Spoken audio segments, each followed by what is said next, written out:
दोस्तों जैसा कि सीटेट ईवीएस के मॉडल पेपर का पार्ट 1 आपने देख लिया होगा, काफ़ी अभ्यर्थियों के कमेंट आ रहे हैं कि मैम मॉडल पेपर का पार्ट 2 भी दीजिए। तो दोस्तों देखिए, कंटेंट वाले जितने क्वेश्चन हैं हम लोग उसको इस तरह से कंप्लीट करेंगे। आपने पार्ट 1 में देखा होगा, उसमें पेडागोजी के क्वेश्चन नहीं थे दोस्तों, मैंने सिर्फ कंटेंट के क्वेश्चन दिए हैं और इसमें भी जो है कंटेंट वाले ही क्वेश्चन आपको करने हैं। इसके बाद जो मैं दूंगी ना वो आपका पेडागोजी होगा, उसमें सारा पेडागोजी जो है कवर हो जाएगा, क्योंकि कंटेंट वाला मैं ये चाहती हूँ कि आपके 15 नंबर जो कंटेंट के आते हैं और जो मैंने मैराथन दिया है आपने देख लिया होगा, लेकिन अब क्वेश्चन को आपको फेस करना है कि किस तरह से क्वेश्चन वो हमसे पूछ सकता है। तो जिस टाइप से क्वेश्चन आपको देखने को मिलेगा दोस्तों, उसी तरह के क्वेश्चन यहाँ पे हम लोग सॉल्व करेंगे। आपने पार्ट 1 को देखा ही है, इसमें भी देखेंगे और इसको आप लोग जो है काउंट करते हुए चलिएगा। और दोस्तों क्वेश्चन नंबर पे आप लोग ध्यान मत दीजिएगा, क्योंकि 15 नंबर के जो कंटेंट आते हैं उस तरह से मैंने अरेंज किया है। 15 के बाद फिर आपको 1 2 3 करके दिखेगा, तो नंबर पे आप ध्यान नहीं देना है, आपको क्वेश्चन पे ध्यान देना है। ठीक है, काफ़ी इंपॉर्टेंट क्वेश्चन है, आप लोग लास्ट तक ज़रूर देखिएगा। और दोस्तों जैसा कि हिंदी का भी मैराथन आ चुका है और मैथ का भी आ चुका है, आप लोग उसे ज़रूर देखिएगा। सेम उसी तरह के क्वेश्चन उसी पैटर्न पर आपको देखने को मिलेंगे, हो सकता है कि ऑप्शन के साथ आपको मिल जाए, तो बहुत इंपॉर्टेंट है। और हिंदी और मैथ का ईवीएस का आपको मिल चुका है मैराथन। और दोस्तों यहाँ पे मैं बता दूँ आपसे कि सीडीपी का भी 1-2 दिन उस पर काम चल रहा है, 1-2 दिन में आपको जो है मैराथन मिलेगा और बहुत ही इंपॉर्टेंट है। सारा मैराथन देखने के बाद आप जो मॉडल पेपर देख लीजिए, उसके बाद बस आप प्रैक्टिस करिए, आपको कुछ नहीं करना है। और 1 हफ्ते के अंदर दोस्तों आपका सब कुछ कवर हो जाएगा और आप जो है सीटेट एग्जाम में एक अच्छा स्कोर करेंगे। जो अभ्यर्थी अभी तक नहीं तैयारी किए हैं वो लोग भी सिर्फ जो है ये मैराथन देख करके, मॉडल पेपर देख करके और प्रैक्टिस कर करके जो है आप एक अच्छा स्कोर ला सकते हैं। तो आप लोग लास्ट तक बने रहिएगा, हम लोग जो है सारे क्वेश्चन को अच्छे से सॉल्व करते हुए चलेंगे।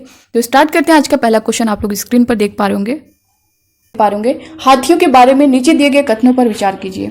ए दिया गया है, अपने भारी शारीरिक ढांचे के कारण हाथी अत्यधिक आराम करना पसंद करते हैं। बी है, यहाँ तक कि 3 माह के हाथी के बच्चे का भार लगभग 200 किलोग्राम होता है।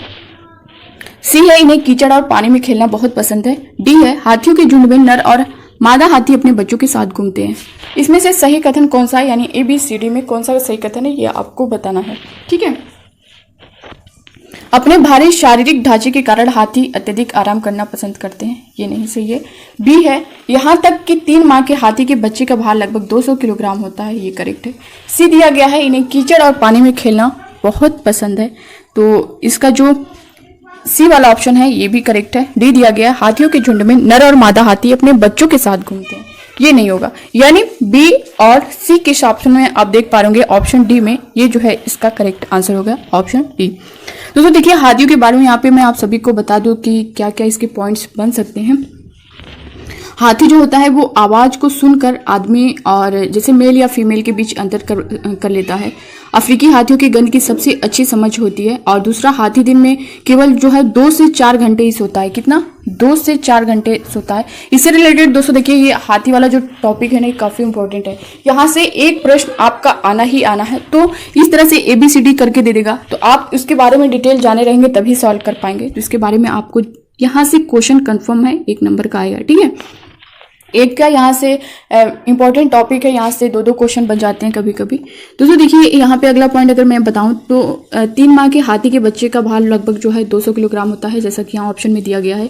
इन्हें कीचड़ और पानी में खेलना बहुत पसंद होता है। हाथियों के झुंड में जो केवल हथिनियाँ और 14 से 15 वर्ष के बच्चे होते हैं, और हाथी जो है प्राय झुंड में रहना ही पसंद करते हैं, जिसका नेतृत्व सबसे बुजुर्ग हथिनी करती है। तो ये सारे पॉइंट जहाँ जहाँ से आपका क्वेश्चन उठा सकता है मैंने डिटेल में बता दिया। बाकी NCERT का जो पेज है उसको भी मैं अगले वीडियो में उसको जो डिटेल में पूरा पेज आप सभी को दिखा दूंगी, या फिर अलग से उसकी वीडियो दे दूंगी। और पिछले जो है दिसंबर 2022 में जो हुआ था उसमें मैंने दिया है। और दोस्तों आप लोग, अगर बहुत से विद्यार्थियों के कमेंट आ रहे थे कि मैम NCERT की बुक कहाँ से पढ़ें, तो दोस्तों देखिए, अगर आप बुक पढ़ना चाहते हैं ना, तो इस चैनल के प्लेलिस्ट में यानी विजिटर मास्टर चैनल के प्लेलिस्ट में अगर आप जाएंगे तो वहाँ पे सीटेट EVS NCERT बुक के नाम से फोल्डर होगा। वहाँ पे क्लास 3rd 4th 5th की पूरी NCERT आपको मिल जाएगी। आप चाहे तो वहाँ से पढ़ सकते हैं, बहुत कम टाइम में पढ़ सकते हैं। जो मेन इंपॉर्टेंट टॉपिक है उसका, जहाँ से क्वेश्चन सीटेट बार बार उठाता है। अगला क्वेश्चन आप लोग देख पा रहे होंगे, केरल की उच्च स्तर की वैज्ञानिक सैन्य कला मार्शल आर्ट जो व्यवहार्य रूप से प्रचलित है उसे कहते हैं। ऑप्शन ए दिया गया है वयम, बी है मुडी एटू, सी है वेलाकाली, डी है कलारी पट्टू।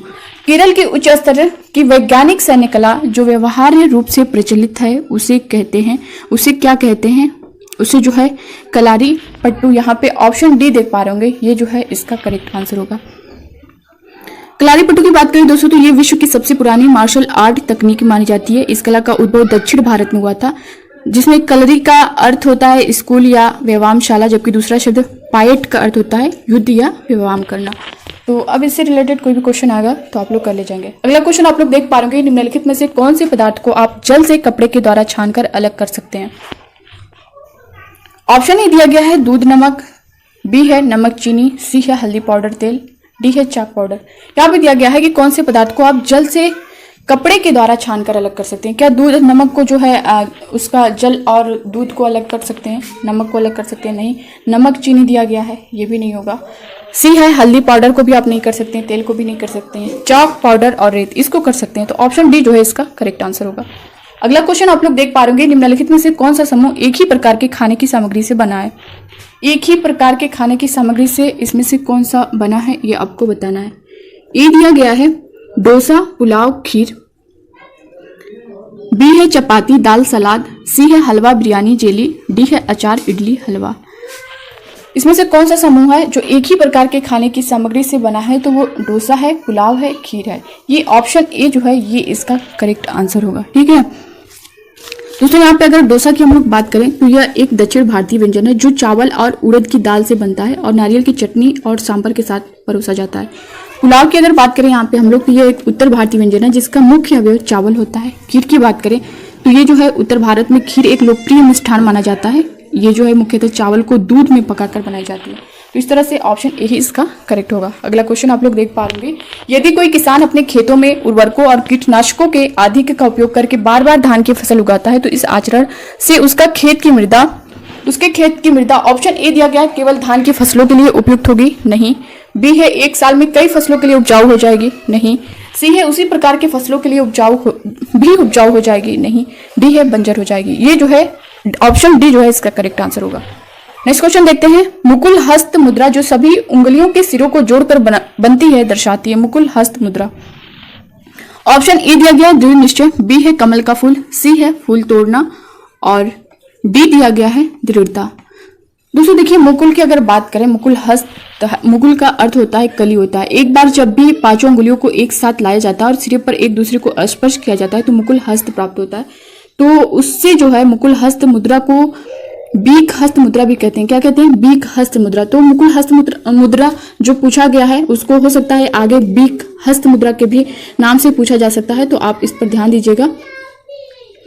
तो इसका जो करेक्ट आंसर होगा वो होगा कमल का फूल। ठीक है, बी ऑप्शन इसका करेक्ट आंसर होगा। ये जो है कमल के फूल खिलने का प्रतिनिधित्व करता है कौन? मुकुल हस्त। अगला क्वेश्चन हम लोग देखेंगे, एक व्यक्ति जिसमें रक्तहीनता की पहचान हुई है उसको क्या खाने पीने की सलाह दी जाएगी? एक व्यक्ति जिसमें रक्तहीनता की पहचान हुई है उसको क्या खाने पीने की सलाह दी जाएगी? ऑप्शन ए दिया गया है चुकंदर का रस तथा पालक, बी है अनार का रस तथा दूध के बने पदार्थ, सी है नींबू पानी तथा जेली, डी है खीरा तथा टमाटर। दोस्तों देखिए, रक्तहीनता की अगर बात करें इसमें तो इसका अर्थ होता है शरीर में खून की कमी। रक्तहीनता को जो है एनीमिया भी कहते हैं, जिसका अर्थ शरीर में खून की कमी होना। ये तब होता है जब शरीर कि रक्त में लाल कणों या कोशिकाओं के नष्ट होने की दर उनके निर्माण की दर से अधिक होती है। एक व्यक्ति जिसमें रक्तहीनता की पहचान हुई है तो उसको जो है लव युक्त चीजों का सेवन करना चाहिए, जैसे चुकंदर का रस है, पालक है, मूली है, गाजर है, शलजम है, खीरा है, गुड़ है, ये सारी चीजें। तो इसमें आप कौन सा ऑप्शन देख पा रहे होंगे? चुकंदर का रस तथा पालक। ऑप्शन ए जो है इसका करेक्ट आंसर होगा। अगला क्वेश्चन देखेंगे, भोजन में पोषक तत्व बनाए रखने के लिए खाने से पहले हमें अवश्य क्या करना चाहिए? भोजन में पोषक तत्व बनाए रखने के लिए खाने से पहले हमें अवश्य क्या करना चाहिए ये आपको बताना है। ऑप्शन ए दिया गया है फलों और सब्जियों को काटने के बाद धोना, नहीं। बी दिया गया है भोजन को अधिक देर तक पकाना, नहीं। सी दिया गया है चावल तथा अनाजों को ढेर सारे पानी में धोना, नहीं। डी है चावल तथा अनाजों को उसी पानी में पकाना जिसमें उन्हें भिगोया गया हो। ठीक है, ऑप्शन डी जो है इसका करेक्ट आंसर होगा। ठीक है, देखिए, फलों और सब्जियों को काटने से पहले धो लेना चाहिए, क्योंकि काटने के बाद सब्जियों को धोने से इसमें मौजूद विटामिन सी जो है ये पानी के साथ ही बह जाता है। भोजन में पौष्टिकता बनाए रखने के लिए हमें जो है कुछ पॉइंट्स का ध्यान रखना चाहिए, जैसे बहुत मोटा छिलका न उतारें, लंबे समय तक जो है भंडारण न करें, काटने से पहले धो लेना चाहिए सब्जी वगैरह जो भी है, ज़्यादा पानी में किसी चीज़ को न पकाएं, चावल को जो है पर्याप्त पानी में उबालें। तो ये सारे कुछ पॉइंट्स हैं जो आपको ध्यान में रखने हैं। अगला क्वेश्चन आप लोग देख पा रहे होंगे, लौह तत्व आयरन से प्रचुर खाद्य सामग्री का समूह है। ऑप्शन ए दिया गया है आंवला पालक गुड़, बी है आंवला टमाटर गुड़, सी है पालक बंद गोभी टमाटर, डी है आंवला बंद गोभी गुड़। लौह तत्व का प्रचुर खाद्य सामग्री का समूह जो है वो आंवला पालक गुड़, ब्राकली, मछली, लाल मांस, यकृत, ये सारी चीजें होती हैं। तो इसमें कौन सा ऑप्शन आप देख पा रहे होंगे? ऑप्शन ए में ही दिया गया आंवला पालक गुड़, ये जो है इसका करेक्ट आंसर होगा। दोस्तों ये सारे क्वेश्चन जो है वो 12 जनवरी 2023 को पूछे गए हैं और काफी इंपॉर्टेंट है। ये सारे क्वेश्चन इंपॉर्टेंट क्वेश्चन है, तो आप सभी क्वेश्चन पर ध्यान दीजिएगा। इसमें ये कहना ही नहीं है कि ये क्वेश्चन इंपॉर्टेंट है, इस शिफ्ट का सारा क्वेश्चन इंपॉर्टेंट है। इन सारे क्वेश्चन पर आप लोग ध्यान दीजिएगा। और 15 नंबर का जो कंटेंट का क्वेश्चन है आज हम लोग सॉल्व कर लेंगे। इसके बाद जो है इसका जो 15 नंबर की पेडागोजी है उसे सॉल्व करेंगे नेक्स्ट वीडियो में। तो अगला क्वेश्चन आप लोग देख पाएंगे, पक्षी निश्चित समय पर अपने पंखों को खो देते हैं, यह प्रक्रिया कहलाती है। ऑप्शन ए है हाइबरनेशन, बी है स्ट्रीडुलेशन, सी है मोल्टिंग या फिर झाड़ना, डी है शेलिंग। पक्षी निश्चित समय पर अपने पंखों को खो देते हैं, यह प्रक्रिया क्या कहलाती है? जो है मोल्टिंग या फिर झाड़ना। ऑप्शन सी जो है ये जो है इसका करेक्ट आंसर हो जाएगा। ठीक है, नेक्स्ट क्वेश्चन देखेंगे, किसी क्षेत्र में जल की कमी कही जाती है जब? ऑप्शन ए दिया गया है सभी घरों को रोजमर्रा के कार्यों के लिए पानी मिलता है, बी दिया गया है, ये तो नहीं होगा, उस क्षेत्र में पानी केवल नलों में आता है, नहीं, सी है प्राप्त होने वाले पानी पीने व खाना पकाने के लिए असुरक्षित है, ये ऑप्शन सी जो है इसका करेक्ट आंसर होगा। अगला क्वेश्चन आप लोग देख पा रहे हैं, कुडुख भाषा में तुरंग का निम्नलिखित अर्थ है। यहाँ से काफी क्वेश्चन जो है इस बार यानी दिसंबर 2022 में पूछा गया था, तो इंपॉर्टेंट है ये, इस बार भी यहाँ से क्वेश्चन बनेगा। ऑप्शन ए दिया गया वन उत्पाद, बी है वन, सी है वनवासी, डी है निष्फल वन।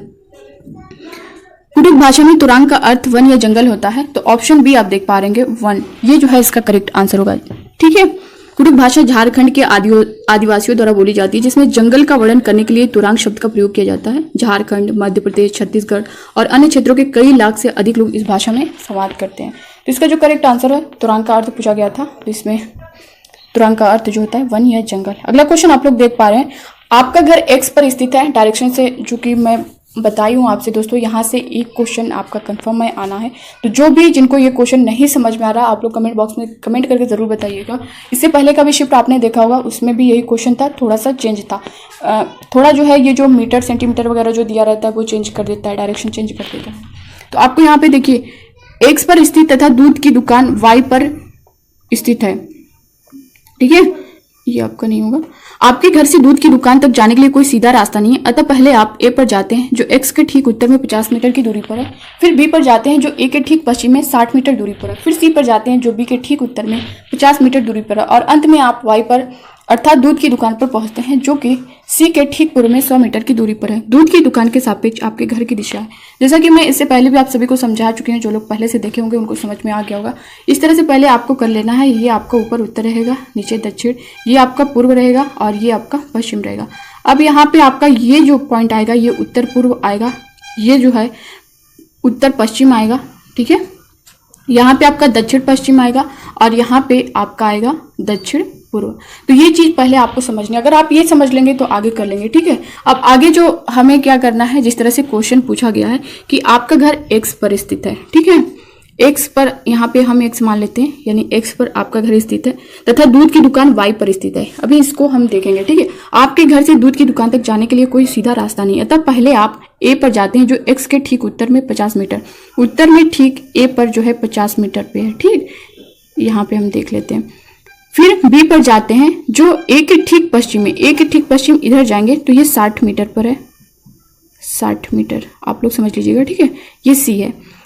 फिर सी पर, ये बी है आपका, बी। फिर सी पर जाते हैं जो बी के ठीक उत्तर में 50 मीटर, ये ठीक उत्तर में 50 मीटर पर क्या है, सी है। और अंत में आप वाई पर अर्थात दूध की दुकान पर पहुंचते हैं जो सी के ठीक यहाँ पे 100 मीटर पर, वाई यहाँ पे है। ठीक है, 100 मीटर की दूरी पर है। दूध की दुकान के सापेक्ष आपके घर की दिशा, दूध की दुकान के सापेक्ष आपके घर की दिशा पूछेगा। ये दूध की दुकान है और इसके सापेक्ष जो है आपके घर की दिशा क्या होगी ये आपको बताना है। ठीक है, ये आपका वाई है, अब यहाँ से आप देख सकते हैं इस तरह का आप सर्किल बनाएंगे। 1 मिनट, ये आपका वाई है। अब यहाँ पे आप इस तरह से बनाएंगे। यहाँ से आप देख सकते हैं आपके घर की दिशा कहाँ पे आ रही है, ये देख पा रहे होंगे आप किस साइड में आ रही है। तो ये आपका किस साइड में आएगा, दक्षिण पश्चिम में आएगा। जैसा कि मैंने अभी ये डायरेक्शन करके आपको सारी चीज़ें बताई थी, उत्तर पश्चिम और उत्तर दक्षिण पूर्व पश्चिम और उत्तर पूर्व दक्षिण पश्चिम और उत्तर पश्चिम, यहाँ पे ये चीज़ें। तो ये आपका जो आएगा ये कहाँ पे आएगा, दक्षिण पश्चिम में आएगा। तो इसका जो करेक्ट आंसर होगा वो दक्षिण पश्चिम होगा। आप किस ऑप्शन में देख पाएंगे, उत्तर पूर्व, उत्तर पश्चिम, दक्षिण पूर्व, दक्षिण पश्चिम, ये ऑप्शन डी जो है इसका करेक्ट आंसर होगा। तो दोस्तों इस तरह से आपको सॉल्व करना, और इसमें आपको बहुत ज़्यादा टाइम नहीं लेना है, न रटना है, बस समझना है। आप 1 नंबर यहाँ पे अपना जो है स्कोर कर लेंगे अच्छे से।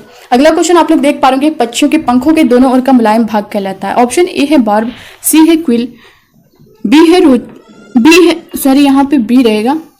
ए है बार्ब, बी है क्विल और सी है रेचिस, डी है क्लेमस। तो इसका जो करेक्ट आंसर होगा वो क्या होगा, पक्षियों के पंखों के दोनों ओर का मुलायम भाग जो है वो क्या कहलाता है, वो बार्ब कहलाता है। अगला क्वेश्चन आप लोग देख पा रहे होंगे, मलेरिया से ग्रस्त व्यक्ति के सामान्यतः लक्षण होंगे। ऑप्शन ए में दिया गया है बुखार के साथ खांसी व जुकाम, बी दिया गया है दस्त और बुखार, सी है ठंड लगना और बुखार, डी है त्वचा पर फफोले तथा बुखार। मलेरिया जो है प्लाज्मोडियम परजीवी के कारण होने वाली एक स्वास्थ्य स्थिति है जो संक्रमित मादा एनाफिलीज मच्छरों के काटने से मनुष्यों में फैलती है। तो यहाँ पे पूछा गया है मलेरिया से ग्रस्त व्यक्ति के सामान्यतः लक्षण होंगे, तो ये क्या होंगे, ठंड लगना और बुखार। ऑप्शन सी जो है इसके करेक्ट आंसर है। दोस्तों देखिए, मलेरिया से ग्रस्त व्यक्ति में जो है कुछ लक्षण होते हैं जो मैं आपको बता रही हूँ। तो अगर यहाँ से क्वेश्चन किया गया है और ये इंपॉर्टेंट है, यहाँ से 1 नंबर आपका आता ही है।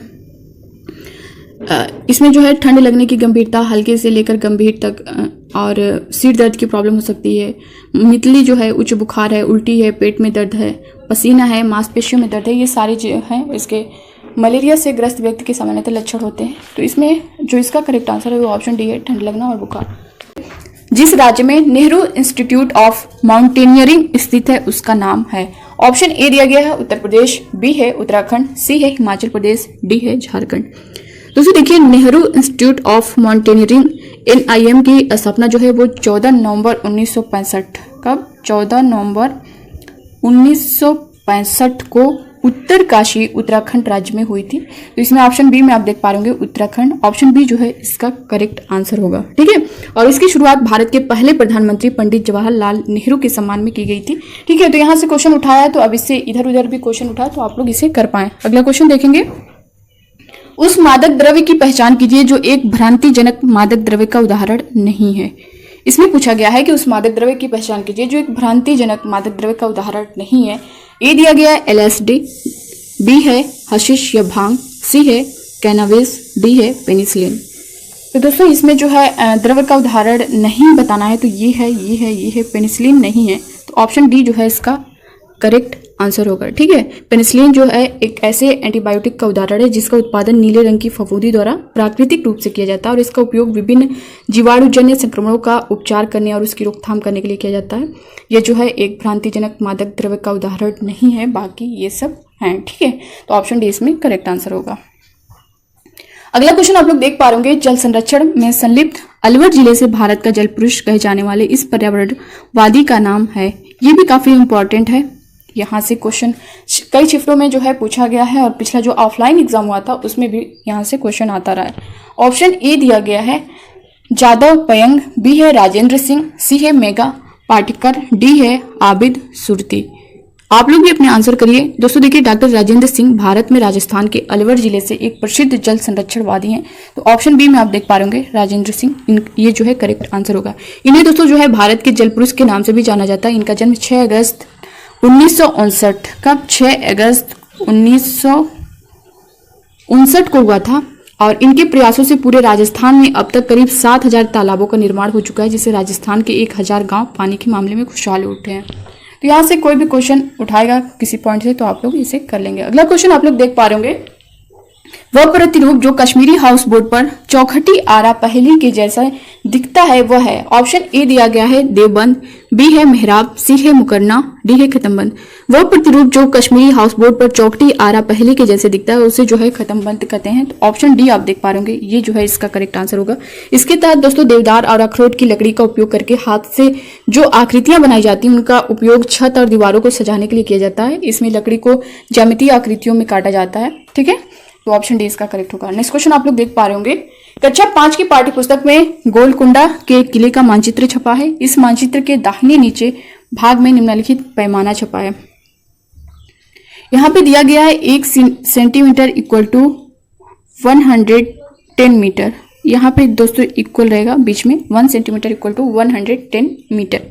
यदि इस मानचित्र पर फतेह दरवाजा और बंजारा दरवाजा के बीच की दूरी 13.7 सेंटीमीटर है तो इन दोनों स्थानों की वास्तविक दूरी है, ये आपको बताना है। ठीक है, तो इसका जो करेक्ट आंसर होगा वो होगा ऑप्शन बी 1.507 किलोमीटर। आप लोग इसे सॉल्व कर लीजिएगा दोस्तों, और अगर प्रॉब्लम होगी तो आप लोग बताइएगा, मैं इसे अलग से इस टाइप के जितने भी क्वेश्चन हैं उनको अलग से सॉल्व करके बता दूंगी, क्योंकि यहाँ पे थोड़ा स्क्रीन पर सॉल्व करने में प्रॉब्लम हो रही है। तो आप लोग अगर नहीं कर पाएंगे तो आप लोग कमेंट बॉक्स में कमेंट करके जरूर बताइएगा। अगला क्वेश्चन हम लोग देखेंगे। अगला क्वेश्चन दिया गया है, एक पारिस्थितिक वातावरण के पिरामिड में तीसरा पोषण स्तर है। ऑप्शन ए दिया गया है अपघटक, बी है उत्पादक, सी है शाकाहारी, डी है मांसाहारी।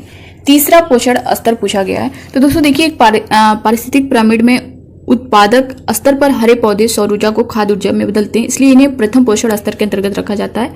दूसरा पोषण स्तर जो है उन शाकाहारियों का होता है जो उन पौधों से अपना भोजन प्राप्त करते हैं। इसी तरह तीसरे पोषण स्तर में इन शाकाहारियों को खाने वाले मांसाहारियों को रखा जाता है। तो ऑप्शन डी जो है इसमें करेक्ट आंसर होगा। तीसरा पोषण पूछा गया है तो मांसाहारी करेक्ट हो जाएगा। अगला क्वेश्चन देखेंगे, दिल्ली से मुंबई यात्रा करते हुए गौरव अब जानी निम्नलिखित राज्यों में से किन छोटे बड़े राज्यों से गुजरे।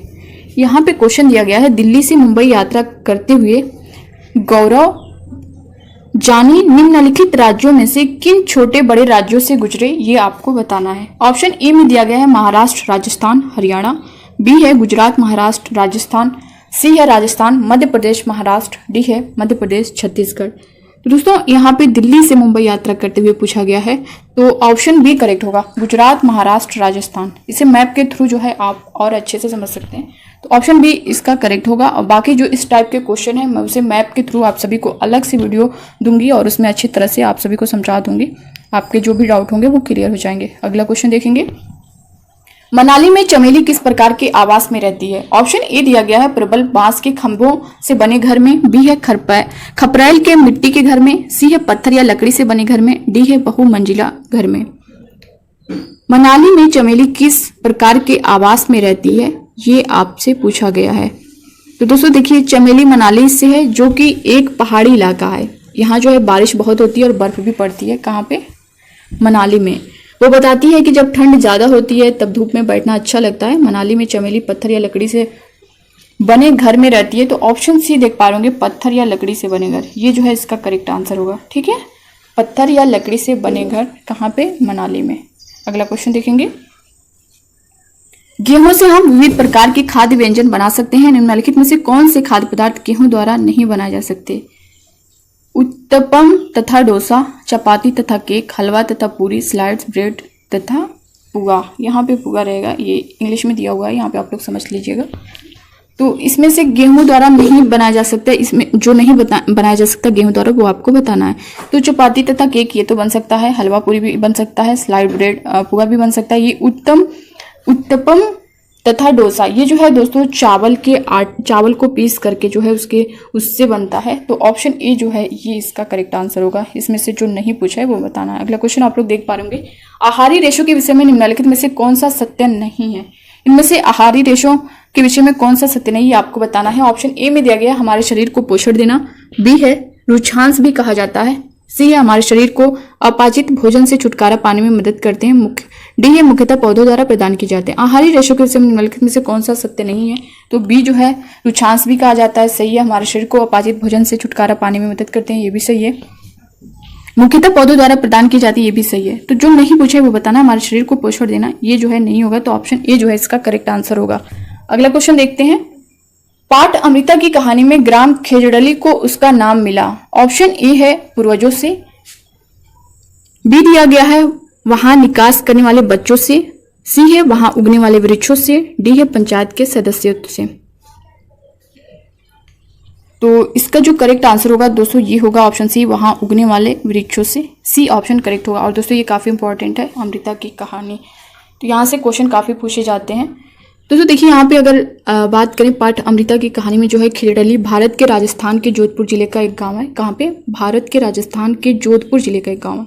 कस्बे का नाम वहाँ उगने वाले खेजड़ी पेड़ों से लिया गया है, जो गाँव में बहुतायत में थे। इस गाँव में 363 विश्नोइयों को जो है 1730 ईस्वी में हरे पेड़ों की रक्षा के लिए अपने प्राणों की आहुति देनी पड़ी थी।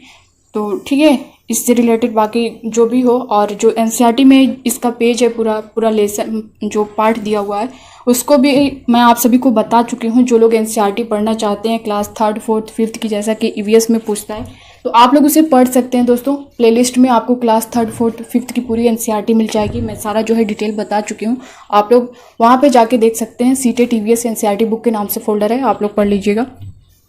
अगला क्वेश्चन आप लोग देख पा रहे, बंगाल की खाड़ी के 3 तटवर्ती प्रदेश हैं। बंगाल की खाड़ी के 3 तटवर्ती प्रदेश पूछा गया है। ऑप्शन ए दिया गया है केरल, कर्नाटक, तमिलनाडु, बी है तमिलनाडु, आंध्र प्रदेश, उड़ीसा, सी है गुजरात, महाराष्ट्र, उड़ीसा, डी है पश्चिम बंगाल, उड़ीसा, केरल।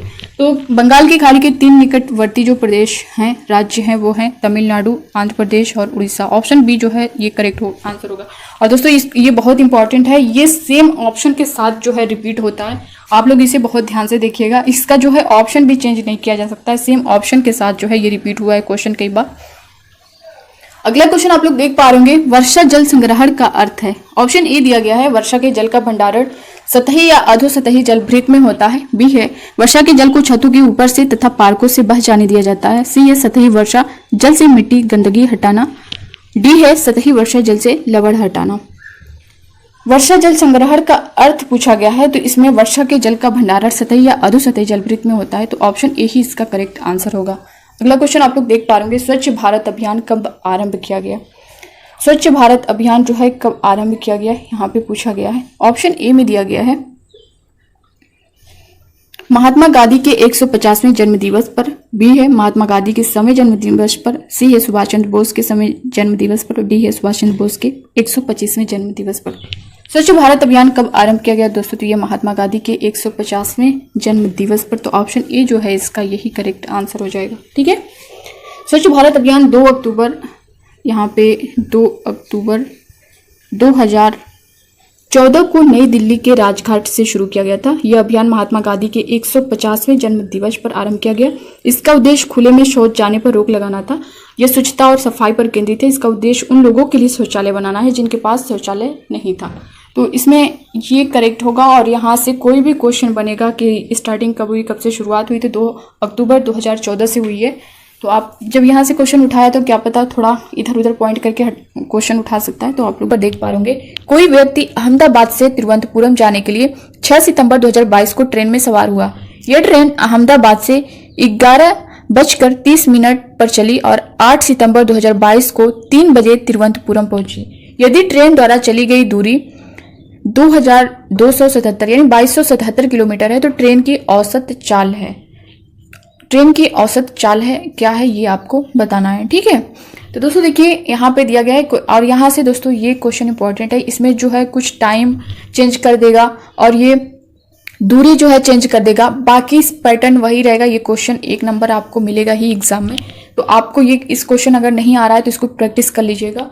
और मैं इसको जितने भी क्वेश्चन इस टाइप के पूछे गए हैं उसको मैं अलग से जो है एक वीडियो के माध्यम से आपको बताऊंगी। जो डायरेक्शन वाला क्वेश्चन है उसको भी बताऊंगी। यहाँ पे तो अभी हम लोग पेपर सॉल्व कर रहे हैं, बाकी दोस्तों जहाँ जहाँ आपके डाउट है उसको मैं अलग से जो है सभी क्वेश्चन को एक साथ ला करके सारे शिफ्टों के तब उसे जो है अच्छे से बताऊंगी। यहाँ पे आप देख पा रहे कोई व्यक्ति अहमदाबाद से तिरुवनंतपुरम जाने के लिए 6 सितंबर 2022 को ट्रेन में सवार हुआ। यह ट्रेन अहमदाबाद से इतने बजे चली और 8 सितंबर 2022 को 3 बजे तिरुवनंतपुरम पहुंची। यदि ट्रेन द्वारा चली गई दूरी इतनी है यानी 2277 किलोमीटर है, तो ट्रेन की औसत चाल होगी। दोस्तों देखिए अगर टोटल काउंट करें तो ये जो है 79/2 आवर जो है आएगा और औसत चाल इसकी निकालनी है। तो औसत चाल बराबर क्या होता है? दूरी अपान समय होता है। ठीक है, औसत चाल इक्वल टू जो है दूरी अपान समय होता है। तो इस रूल पर अगर हम निकालें तो दूरी कितनी है? 2277 दिया गया है। यहाँ पे अगर औसत चाल दोस्तों हम लोग निकालें तो जो चाल इक्वल टू यहाँ पे 2277 दिया गया हुआ है, दूरी अपान समय होता है, तो समय कितना मैंने बताया 79/2 आवर। तो इसको जब आप लोग सॉल्व करेंगे तो ये यहाँ पे अच्छे से हो नहीं पा रहा है, 2277 इंटू यहाँ पे आपका 2/79 आएगा। तो इसको जब दोस्तों आप लोग सॉल्व करेंगे ना तो 57.9 आएगा। तो आप किस ऑप्शन में देख पा रहे होंगे 57.9 जो है बी वाला ऑप्शन आप देख पा रहे होंगे। इसको जब आप सॉल्व कर लेंगे, कर लीजिएगा, तो आपका यही आंसर आएगा 57.9 km/h। ऑप्शन बी जो है इसका करेक्ट आंसर होगा। ठीक है, कौन सा? ऑप्शन बी, ये जो है इसका करेक्ट आंसर होगा। ठीक है, अगला क्वेश्चन देखेंगे। दृष्टि दोष से ग्रसित विद्यार्थियों के लिए ब्रेल लिपि को शैक्षणिक सामान के रूप में प्रयोग किया जाता है। ब्रेल लिपि आधारित है कितने बिंदुओं पर? ऑप्शन ए दिया गया है 4, बी है 6, सी है 8 और डी है 2। यहाँ पे दृष्टि दोष, और दोस्तों ये भी क्वेश्चन काफी इंपॉर्टेंट है, ऑफलाइन एग्जाम जब होता था तो उसमें भी काफी ये पूछा जाता था, और इस बार भी पूरा चांस है यहाँ से ब्रेल लिपि से एक क्वेश्चन आपका बनता ही है। दृष्टि दोष से ग्रसित विद्यार्थियों के लिए ब्रेल लिपि को शैक्षणिक सामान के रूप में प्रयोग किया जाता है। ब्रेल लिपि आधारित है, ये जो है कितने बिंदुओं पर आधारित है? तो दोस्तों ये 6 बिंदुओं पर आधारित है। तो ऑप्शन बी जो है इसका करेक्ट आंसर होगा। और दोस्तों ये कहीं कहीं पे जैसे कुछ प्रैक्टिस सेट है या फिर जो सॉल्व पेपर है तरह तरह के होते हैं, तो उसमें जो है मिस्टेक भी आपको देखने को मिलेगा, कहीं 4 मिलेगा तो कहीं 8 मिलेगा, लेकिन एनसीईआरटी में 6 दिया हुआ है, आपको 6 ही लेके चलना है। दोस्तों एनसीईआरटी में जो, अगर आप एनसीईआरटी की बुक, इसलिए मैं बोल रही हूँ, आपको अगर पढ़ना हो तो क्लास 3rd 4th 5th की जरूर पढ़िएगा, और इस चैनल की प्लेलिस्ट में आपको मिल जाएगी पूरी book class 3rd 4th 5th की। आप जो है सीरियल वाइज और बहुत कम टाइम में आप जो है तीनों क्लास जो है कंप्लीट कर सकते हैं, तीनों क्लास की बुक जो है ईवीएस की। तो अगर आप उसे पढ़ लेंगे तो वो जो है माइंड में अच्छे से सेट हो जाएंगे, आपको याद रहेंगे। ठीक है, ऑप्शन बी जो है इसका करेक्ट आंसर होगा। ठीक है दोस्तों, देखिए ब्रेल जो है 6 बिंदुओं पर आधारित एक स्पर्श लिपि होती है। ब्रेल लेखन कार्य दाएं से बाएं और होता है, जबकि इसको बाएं से दाएं की ओर पढ़ा जाता है। पढ़ने का काम जो होता है वो बाएं से दाएं होता है, और लिखने का काम जो होता है इसका दाएं से बाएं होता है। ठीक है, और इसमें जो है ब्रेल प्रशिक्षण के द्वारा जो है दृष्टिबाधित बालकों को पढ़ने लिखने में सहायता मिलती है। ठीक है, इसको मैंने बहुत डिटेल में बताया है, आप लोग चाहें तो आपको सभी वीडियो आपको प्लेलिस्ट में मिल जाएगी। अगला क्वेश्चन हम लोग देखते हैं। बावड़ी का अर्थ यहाँ पे पूछा गया है। ऑप्शन ए दिया गया है कुआं, बी है सीढ़ीदार कुआं, और सी है तालाब, डी है झरना। और दोस्तों ये सारे क्वेश्चन जो है ना, ये 17 जनवरी 2023 को जो ईवीएस का सीटेट का एग्जाम हुआ था, यानी दिसंबर 2022-23 में 17 जनवरी 2023 को हुआ था, उसके सारे क्वेश्चन हैं। और इससे पहले के जो कई शिफ्टों के पेपर मैं करवा चुकी हूँ, आप लोग उसे भी जरूर देखिएगा जो लोग नए होंगे। तो इसमें बावड़ी का अर्थ पूछा गया है, तो कुआं है या फिर सीढ़ीदार कुआं है, तालाब है, झरना है। बावड़ी का अर्थ दोस्तों देखिए सीढ़ीदार कुआं है। ऑप्शन बी जो है इसका करेक्ट आंसर होगा। यहाँ पर देखिए दोस्तों, बावड़ी जो होता है ना, ये सीढ़ीदार कुओं या कुंडों, इसको कुंडों को कहते हैं, कुओं या कुंडों को ही कहते हैं, जिनके जल तक जो है सीढ़ियों के सहारे आसानी से पहुंचा जा सकता है। जैसे जिनके चारों तरफ सीढ़ियां होती हैं और उन सीढ़ियों के सहारे जो है जल हम पा सकते हैं, जल तक पहुंच सकते हैं। भारत में जो है बावड़ियों के निर्माण और उपयोग का लंबा इतिहास रहा है। कन्नड़ में जो है बावड़ियों को कल्याणी या पुष्कड़ी, मराठी में जो है बारव तथा गुजराती में वाव कहते हैं। तो इससे रिलेटेड अगर आपका इस तरह का क्वेश्चन भी पूछे, संस्कृत के प्राचीन साहित्य में इसके कई नाम हैं, जिसमें एक नाम है वापी, बावड़ियों से रिलेटेड। ठीक है, तो इससे जैसे अगर कन्नड़ में पूछे तो इसको जो है कल्याणी या पुष्कड़ी कहते हैं, मराठी में पूछे तो इसको बारव कहते हैं, गुजराती में पूछे तो वाव कहते हैं। इस तरह से है, कई नाम हैं इसके, तो आप लोग इसको भी ध्यान दीजिएगा। अगला क्वेश्चन देखेंगे। वाष्पन के कारण शीतलन की प्रक्रिया तब धीमी होती है जब वायुमंडल में जल के खुले पृष्ठ का क्षेत्रफल, ऑप्शन ए दिया गया है, बढ़ता है और वायु में नमी जलवाष्प की मात्रा अधिक होती है, बी है बढ़ता है और वायु में नमी यानी जलवाष्प की मात्रा कम होती है, सी है घटता है और वायु में नमी यानी जलवाष्प की मात्रा कम होती है, डी दिया गया घटता है और वायु में नमी यानी जलवाष्प की मात्रा अधिक होती है। वाष्पन के कारण शीतलन की प्रक्रिया तब धीमी होती है जब वायुमंडल में जल के खुले पृष्ठ का क्षेत्रफल जो है घटता है और वायु में नमी यानी जलवाष्प की मात्रा अधिक होती है। तो ऑप्शन डी जो है इसका करेक्ट आंसर होगा। ठीक है, नेक्स्ट क्वेश्चन देखेंगे। एक अध्यापिका विभिन्न सब्जियों को उनके खाने योग्य भागों के साथ दिखा रही है। लहसुन के लिए वह दिखाती है। ऑप्शन ए दिया गया है बल्ब, बी है जड़, सी है बीज और डी दिया गया है राइजोम। एक अध्यापिका विभिन्न सब्जियों को उनके खाने योग्य भागों के साथ दिखा रही है, लहसुन के लिए जो है वो बल्ब दिखाती है। तो ऑप्शन ए जो है ये इसका करेक्ट आंसर होगा। लहसुन के लिए वो दिखाती है तो वो बल्ब दिखाएगी, ठीक है। ऑप्शन ए जो है उसका करेक्ट आंसर हो जाएगा, ठीक है। लहसुन के पौधे का बल्ब यानी जो गांठ होती है पौधे का सबसे अधिक इस्तेमाल किया जाने वाला हिस्सा है। गाजर और मूली की बात करें तो खाने योग्य हिस्सा जो है गाजर और मूली की जड़ें होती हैं, और इसका जो करेक्ट आंसर होगा ये बल्ब होगा। अगला क्वेश्चन देखेंगे। वर्ष 2015 में संयुक्त राष्ट्र महासभा में अंतर्राष्ट्रीय विकास उद्देशित सहस्राब्दिक विकास लक्ष्य को निम्नलिखित में से किन लक्ष्यों द्वारा विस्थापित किया गया था? ऑप्शन ए दिया गया है पर्यावरणीय विकास लक्ष्य, बी है लिंग समानता लक्ष्य, सी है धाड़ीय विकास लक्ष्य और डी दिया गया है सामाजिक विकास लक्ष्य। दोस्तों देखिए यहाँ पे पूछा गया है कि वर्ष 2015 में संयुक्त राष्ट्र महासभा में अंतर्राष्ट्रीय विकास उद्देशित सहस्राब्दिक विकास लक्ष्यों को निम्नलिखित में से किन लक्ष्यों द्वारा विस्थापित किया गया था? तो पर्यावरणीय विकास लक्ष्य ये नहीं था, लिंग समानता लक्ष्य नहीं था, धाड़ीय विकास लक्ष्य था। तो ऑप्शन सी जो है इसका करेक्ट आंसर हो जाएगा, ठीक है। ऑप्शन सी जो है इसका करेक्ट आंसर होगा, ठीक है। दोस्तों देखिए संयुक्त राष्ट्र महासभा की 17वीं यानी 17वीं बैठक में अगले 15 वर्षों के लिए सतत धाड़ीय विकास लक्ष्य जो है निर्धारित किए गए थे। भारत सहित 193 देशों ने, कितने? 193 देशों ने सितंबर 2015 में जो है संयुक्त राष्ट्र महासभा की उच्च स्तरीय पूर्ण बैठक में इसे स्वीकार किया था और 1 जनवरी 2016 को ये लागू किया गया। कब किया गया? 1 जनवरी 2016 को जो है ये लागू किया गया। तो इससे रिलेटेड कोई क्वेश्चन बनेगा तो आप लोग इसे कर लेंगे। अगला क्वेश्चन हम लोग देखेंगे। निम्नलिखित में से किसके लिए पद तेल प्रयुक्त होता है? ऑप्शन ए दिया गया है पेट्रोल और कच्चा तेल, बी है डीजल और पेट्रोल, सी है कच्चा तेल और डीजल, डी है पेट्रोल डीजल और कच्चा तेल।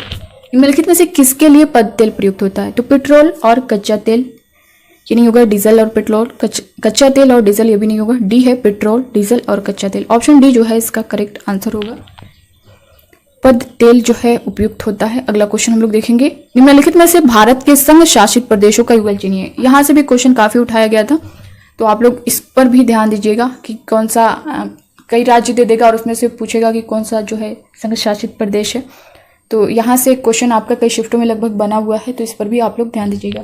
ऑप्शन ए दिया गया नागालैंड और अरुणाचल प्रदेश, बी है लक्षद्वीप और चंडीगढ़, सी दिया गया है लक्षद्वीप, दिल्ली और उत्तराखंड, डी है लद्दाख और मिजोरम। तो यहाँ पे भारत के संघ शासित प्रदेशों का युगल चुनना है तो नागालैंड और अरुणाचल प्रदेश ये जो है स्टेट है, बी में लक्षद्वीप और चंडीगढ़ ये होगा, सी है दिल्ली और ये उत्तराखंड दिया गया है तो ये भी नहीं होगा, लद्दाख और मिजोरम दिया हुआ है ये भी नहीं होगा, यानी लक्षद्वीप और चंडीगढ़ बी वाला ऑप्शन जो है इसका करेक्ट आंसर होगा। अगला क्वेश्चन देखेंगे।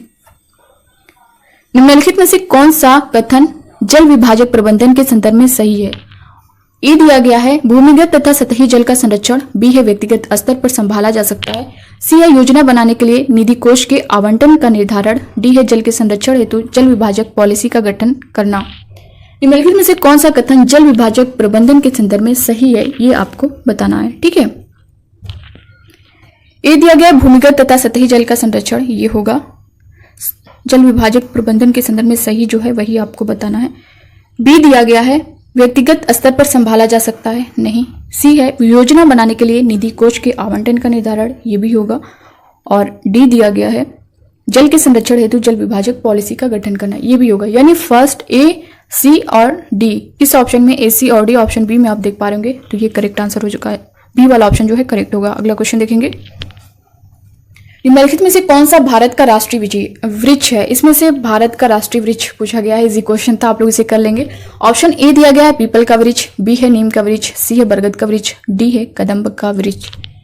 दोस्तों देखिए आप लोग में से बहुत से ऐसे अभ्यर्थी हैं जो वीडियो तो देखते हैं, प्रॉपर देखते हैं, मगर जो है अभी तक चैनल को सब्सक्राइब नहीं किए हैं तो प्लीज़ आप लोग कर लीजिएगा। इससे जो है मेरा भी मोटिवेशन बना रहेगा। और वीडियो तो काफ़ी लोग देखते हैं मगर जो है लाइक भी नहीं करते हैं, तो दोस्तों आप लोग ऐसा मत करिए। आपके इन्हीं जो है सपोर्ट, आपका बस यही सपोर्ट मुझे चाहिए। आप लोग जो है कम से कम देखते हैं वीडियो तो लाइक कर दिया करिए। चैनल पर अगर नए हैं या फिर बहुत से अभ्यर्थी बहुत पहले से देख रहे हैं लेकिन अभी तक नहीं किए हैं तो आप लोग जो है कर लीजिएगा। इससे जो है मेरा भी मोटिवेशन बना रहेगा। तो इसका जो करेक्ट आंसर होगा दोस्तों, भारत का राष्ट्रीय वृक्ष जैसा कि आप सभी जानते ही होंगे, बरगद का वृक्ष। ऑप्शन सी जो है इसका करेक्ट आंसर होगा। ठीक है, बरगद के पेड़ को जो है दोस्तों कल्पवृक्ष के नाम से भी जाना जाता है, जिसका अर्थ होता है इच्छा पूरी करने वाला पेड़।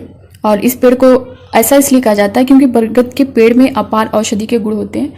ठीक है, तो इसमें ऑप्शन सी इसका करेक्ट आंसर होगा, बरगद का वृक्ष। अगला क्वेश्चन देखेंगे, चांगपा है। ऑप्शन ए दिया गया है ठंडे रेगिस्तानों में निवास करने वाली एक जनजाति, यहाँ से भी काफी क्वेश्चन उठाया गया था। बी है पहाड़ों पर निवास करने वाली एक जनजाति, और सी दिया गया है पठार क्षेत्र में निवास करने वाली एक जनजाति, डी दिया गया नदियों के समीप रहने वाली एक जनजाति। चांगपा जो है ये क्या है, ये आपको बताना है। तो दोस्तों देखिए, चांगपा जो है ये पहाड़ों पर निवास करने वाली एक जनजाति है। तो ऑप्शन बी में आप देख पा रहे हैं, पहाड़ों पर निवास करने वाली एक जनजाति। ऑप्शन बी इसका करेक्ट आंसर हो जाएगा। इसको जो है दोस्तों चांगपा जनजाति एक जो है अर्ध घुमंतु जनजाति है, जो लद्दाख क्षेत्र के ठंडे रेगिस्तान के साथ उच्च पठारों में पाई जाती है। और यहाँ से ये इंपॉर्टेंट है दोस्तों, यहाँ से काफी क्वेश्चन उठाया है।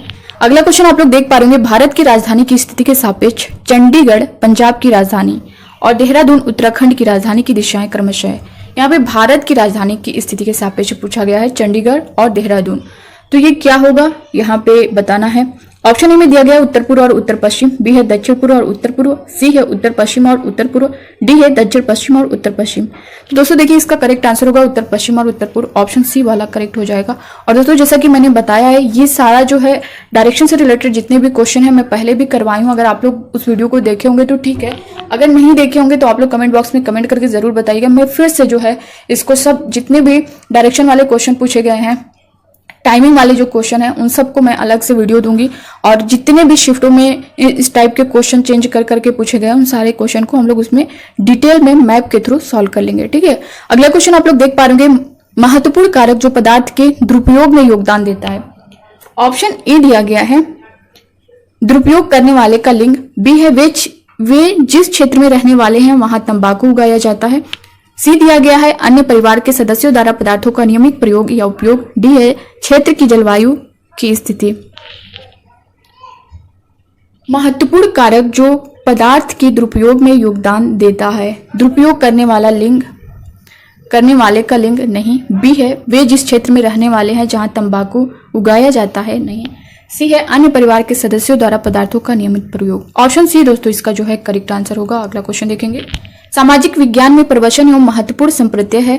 उत्प्रवासन मूलतः निम्नलिखित में से किसे निर्दिष्ट करता है। ऑप्शन ए दिया गया एक देश से दूसरे देश में स्थान बदलना, बी है शहरी क्षेत्र से दूसरे शहरी क्षेत्र में स्थान बदलना, सी है एक देश से बाहर स्थान बदलना, डी है एक देश में अंदर स्थान बदलना।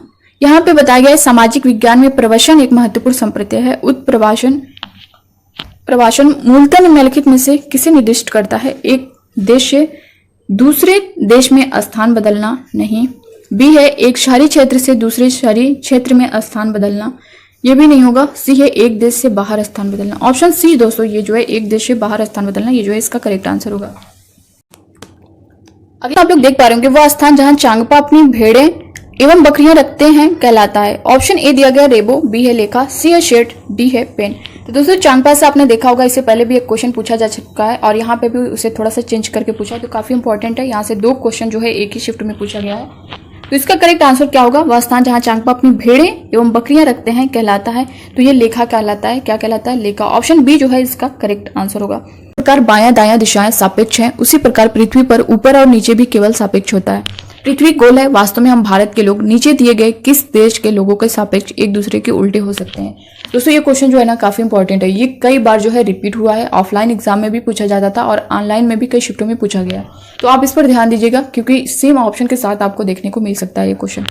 ऑप्शन ए में दिया गया अल्जीरिया, बी है अर्जेंटीना, सी है अलास्का, डी है लीबिया। तो दोस्तों ये देखिए, पृथ्वी गोल है, वास्तव में हम भारत के लोग नीचे दिए गए किस देश के लोगों के सापेक्ष एक दूसरे से उल्टे हो सकते हैं, तो अर्जेंटीना। ऑप्शन बी जो है ये इसका करेक्ट आंसर होगा। ठीक है, हम भारत के लोग जो है अर्जेंटीना देश के लोगों के सापेक्ष एक दूसरे के उल्टे हो सकते हैं क्योंकि अर्जेंटीना दक्षिणी गोलार्धों में दक्षिण अमेरिका महाद्वीप में स्थित है, ठीक उसी तरह जिस तरह भारत उत्तरी गोलार्ध के एशिया महाद्वीप में भूमध्य रेखा की दूसरी ओर स्थित है। ठीक है, तो ऑप्शन बी इसका करेक्ट आंसर होगा। अगला क्वेश्चन आप लोग देख पा रहे होंगे, पशुओं के अनियमित व्यवहार के एक आश्चर्यजनक उदाहरण ने जब आदिवासियों को आने वाली आपदा के बारे में संकेत दिए थे, इस दौरान देखा गया था। ऑप्शन ए में दिया गया है हिंद महासागर की सुनामी 2004, बी है गुजरात का भूकंप 2001, सी है कश्मीर की बाढ़ 2014, डी है केदारनाथ का भूस्खलन 2013। तो यहाँ पे दोस्तों पशुओं के अनियमित व्यवहार के एक आश्चर्यजनक उदाहरण ने जब आदिवासियों को आने वाली आपदा के बारे में संकेत दिए थे, इस दौरान देखा गया था हिंद महासागर की सुनामी 2004।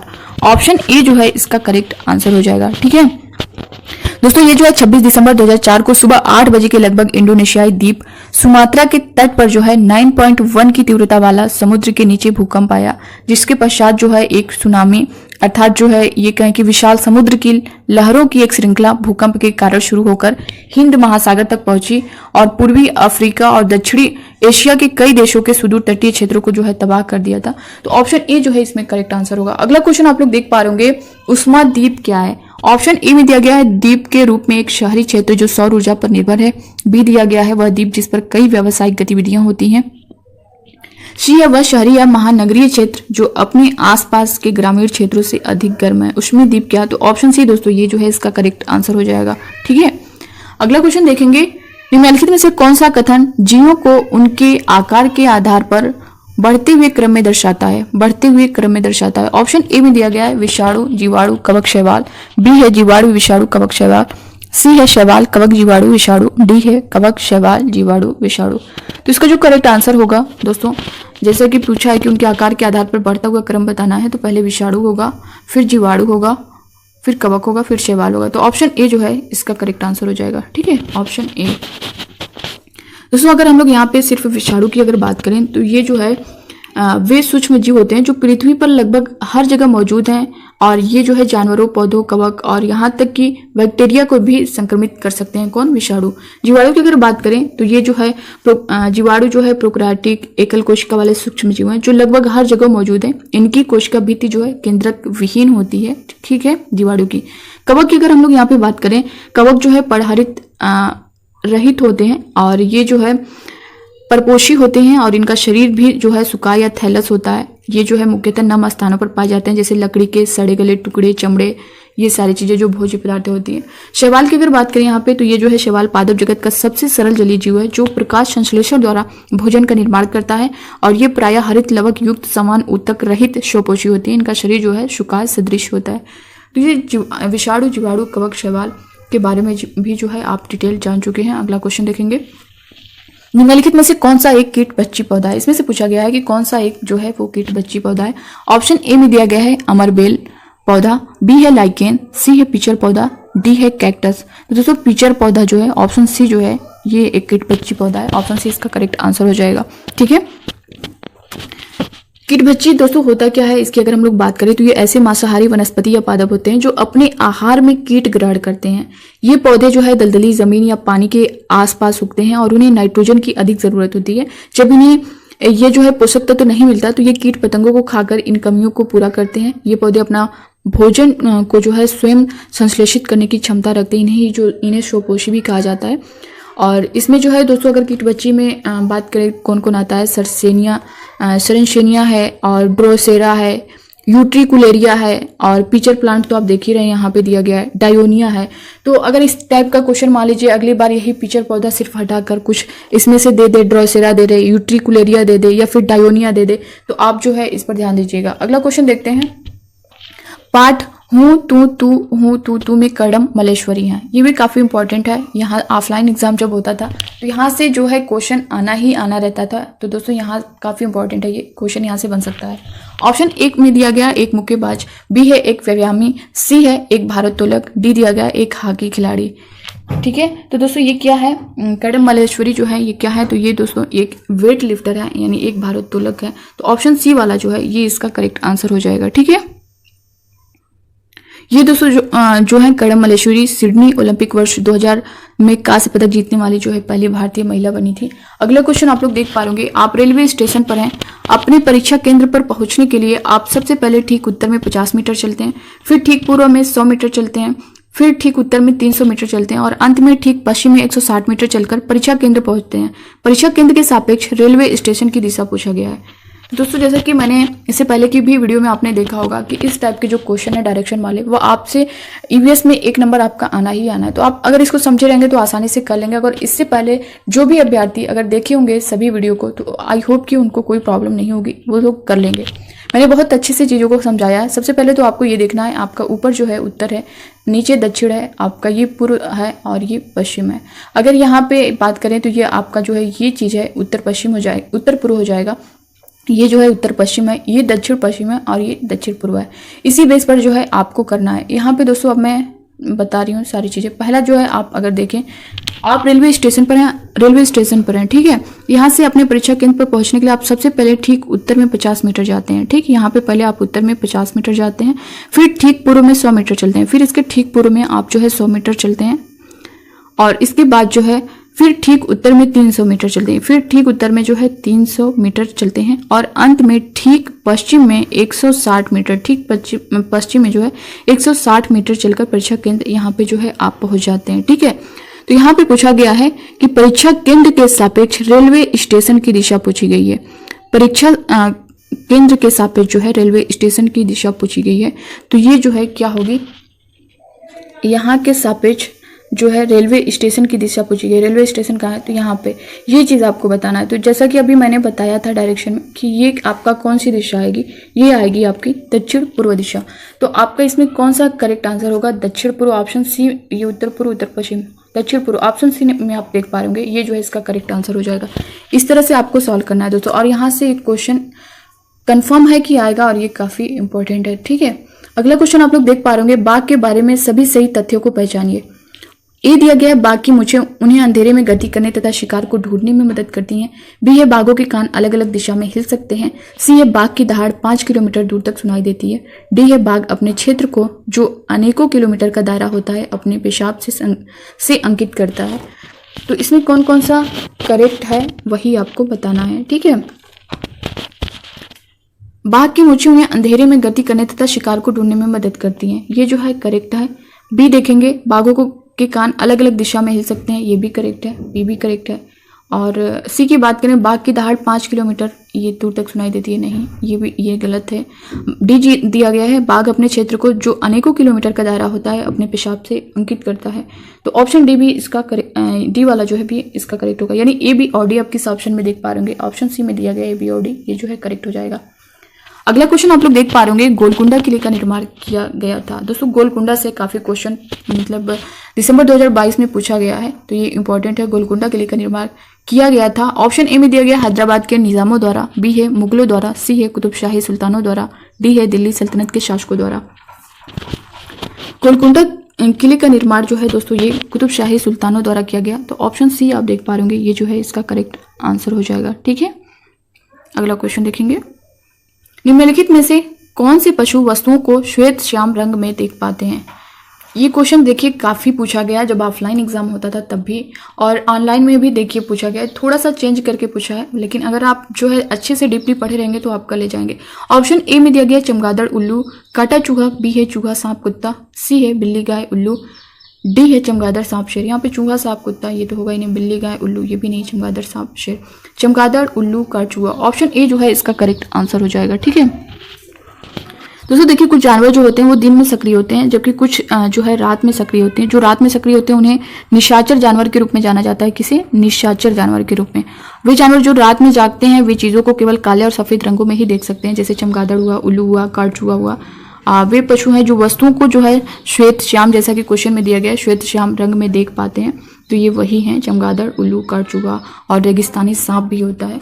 अगला क्वेश्चन देखेंगे, मृत एवं सड़े गले पदार्थ से पोषण प्राप्त करने वाले जीव का उदाहरण है। ऑप्शन ए दिया गया है घास, बी है कुत्ता और सी है कुकुरमुत्ता, डी है कुस्कुटा या अमरबेल। यहाँ पे मृत एवं सड़े गले पदार्थ से पोषण प्राप्त करने वाले जीव का उदाहरण है, तो ये है कुकुरमुत्ता। ऑप्शन सी जो है ये इसका करेक्ट आंसर हो जाएगा, ठीक है। अगला क्वेश्चन देखेंगे, खरीफ की फसलों को वर्षा के मौसम के आरंभ में बोया जाता है तथा इन्हें मानसून बरसात की फसल भी कहा जाता है। निम्नलिखित में से कौन सा समूह खरीफ की फसल का उदाहरण है? इसमें से कौन सा समूह जो है वो खरीफ की फसल का उदाहरण है, ये आपको बताना है।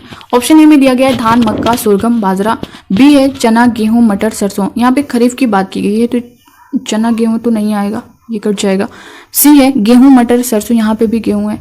चना धान कपास सरसों है, तो ये भी नहीं होगा, यानी धान मक्का सोरगम बाजरा ये जो है खरीफ की फसल का उदाहरण है। ऑप्शन ए जो है इसका करेक्ट आंसर हो जाएगा। ठीक है, खरीफ की फसल में दोस्तों जो है धान मक्का सोरगम बाजरा अरहर मूंग उड़द मूंगफली ये सारी जो है खरीफ की फसल में आती हैं। ठीक है, और यहाँ पे अगर इसकी बात करें रबी की फसल में जो है गेहूं है, जौ है, चना है, मटर है, आलू है, गाजर ये सारी चीज़ें जो हैं रबी की फसल में आती हैं। और जायद की फसल में जो है ककड़ी खरबूजा खीरा टिंडा ये सारी चीज़ें होती हैं।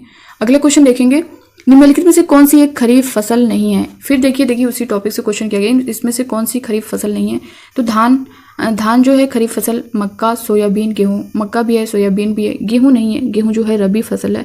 तो ऑप्शन डी जो है इसका करेक्ट आंसर हो जाएगा, इसमें नहीं ही पूछा गया है। ठीक है, अगला क्वेश्चन आप लोग देख पा रहे होंगे, कोई लड़का अहमदाबाद से एर्नाकुलम जाने के लिए 7 सितंबर 2022 को ट्रेन में सवार हुआ। ट्रेन अहमदाबाद से 21:45 पर चली और 9 सितंबर 2022 को 9:15 पर एर्नाकुलम पहुंची। यदि इस समय अंतराल में ट्रेन 2055 किलोमीटर दूरी चली तो ट्रेन की औसत चाल है। दोस्तों देखिए, इससे रिलेटेड जैसा कि आपने सभी शिफ्टों के पेपर में देखा होगा कि यहाँ से एक क्वेश्चन आपका कंफर्म में आना है, बस जो है टाइम चेंज कर देगा, ये टाइम जो है चेंज कर देगा और ये दूरी जो है चेंज कर देगा।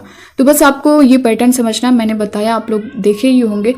तो यहाँ पे दोस्तों आप अगर इसकी टाइम टोटल जो है टाइम काउंट करेंगे तो आएगी ये लगभग आएगी 71/2 आएगी। ठीक है, 71/2 आवर आएगी। तो यहाँ पे औसत चाल पूछा गया है। ठीक है, तो औसत चाल बराबर क्या होता है, दूरी अपान समय होता है। ठीक है, चाल इक्वल टू होता है दूरी अपान समय।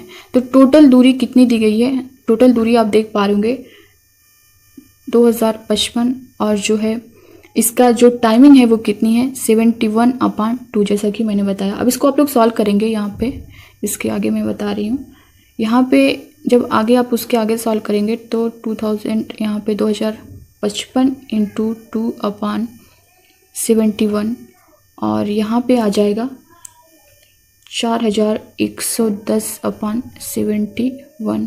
ठीक है, अब जब आप इसको डिवाइड करेंगे तो ये आपका आएगा 57.88 km/h।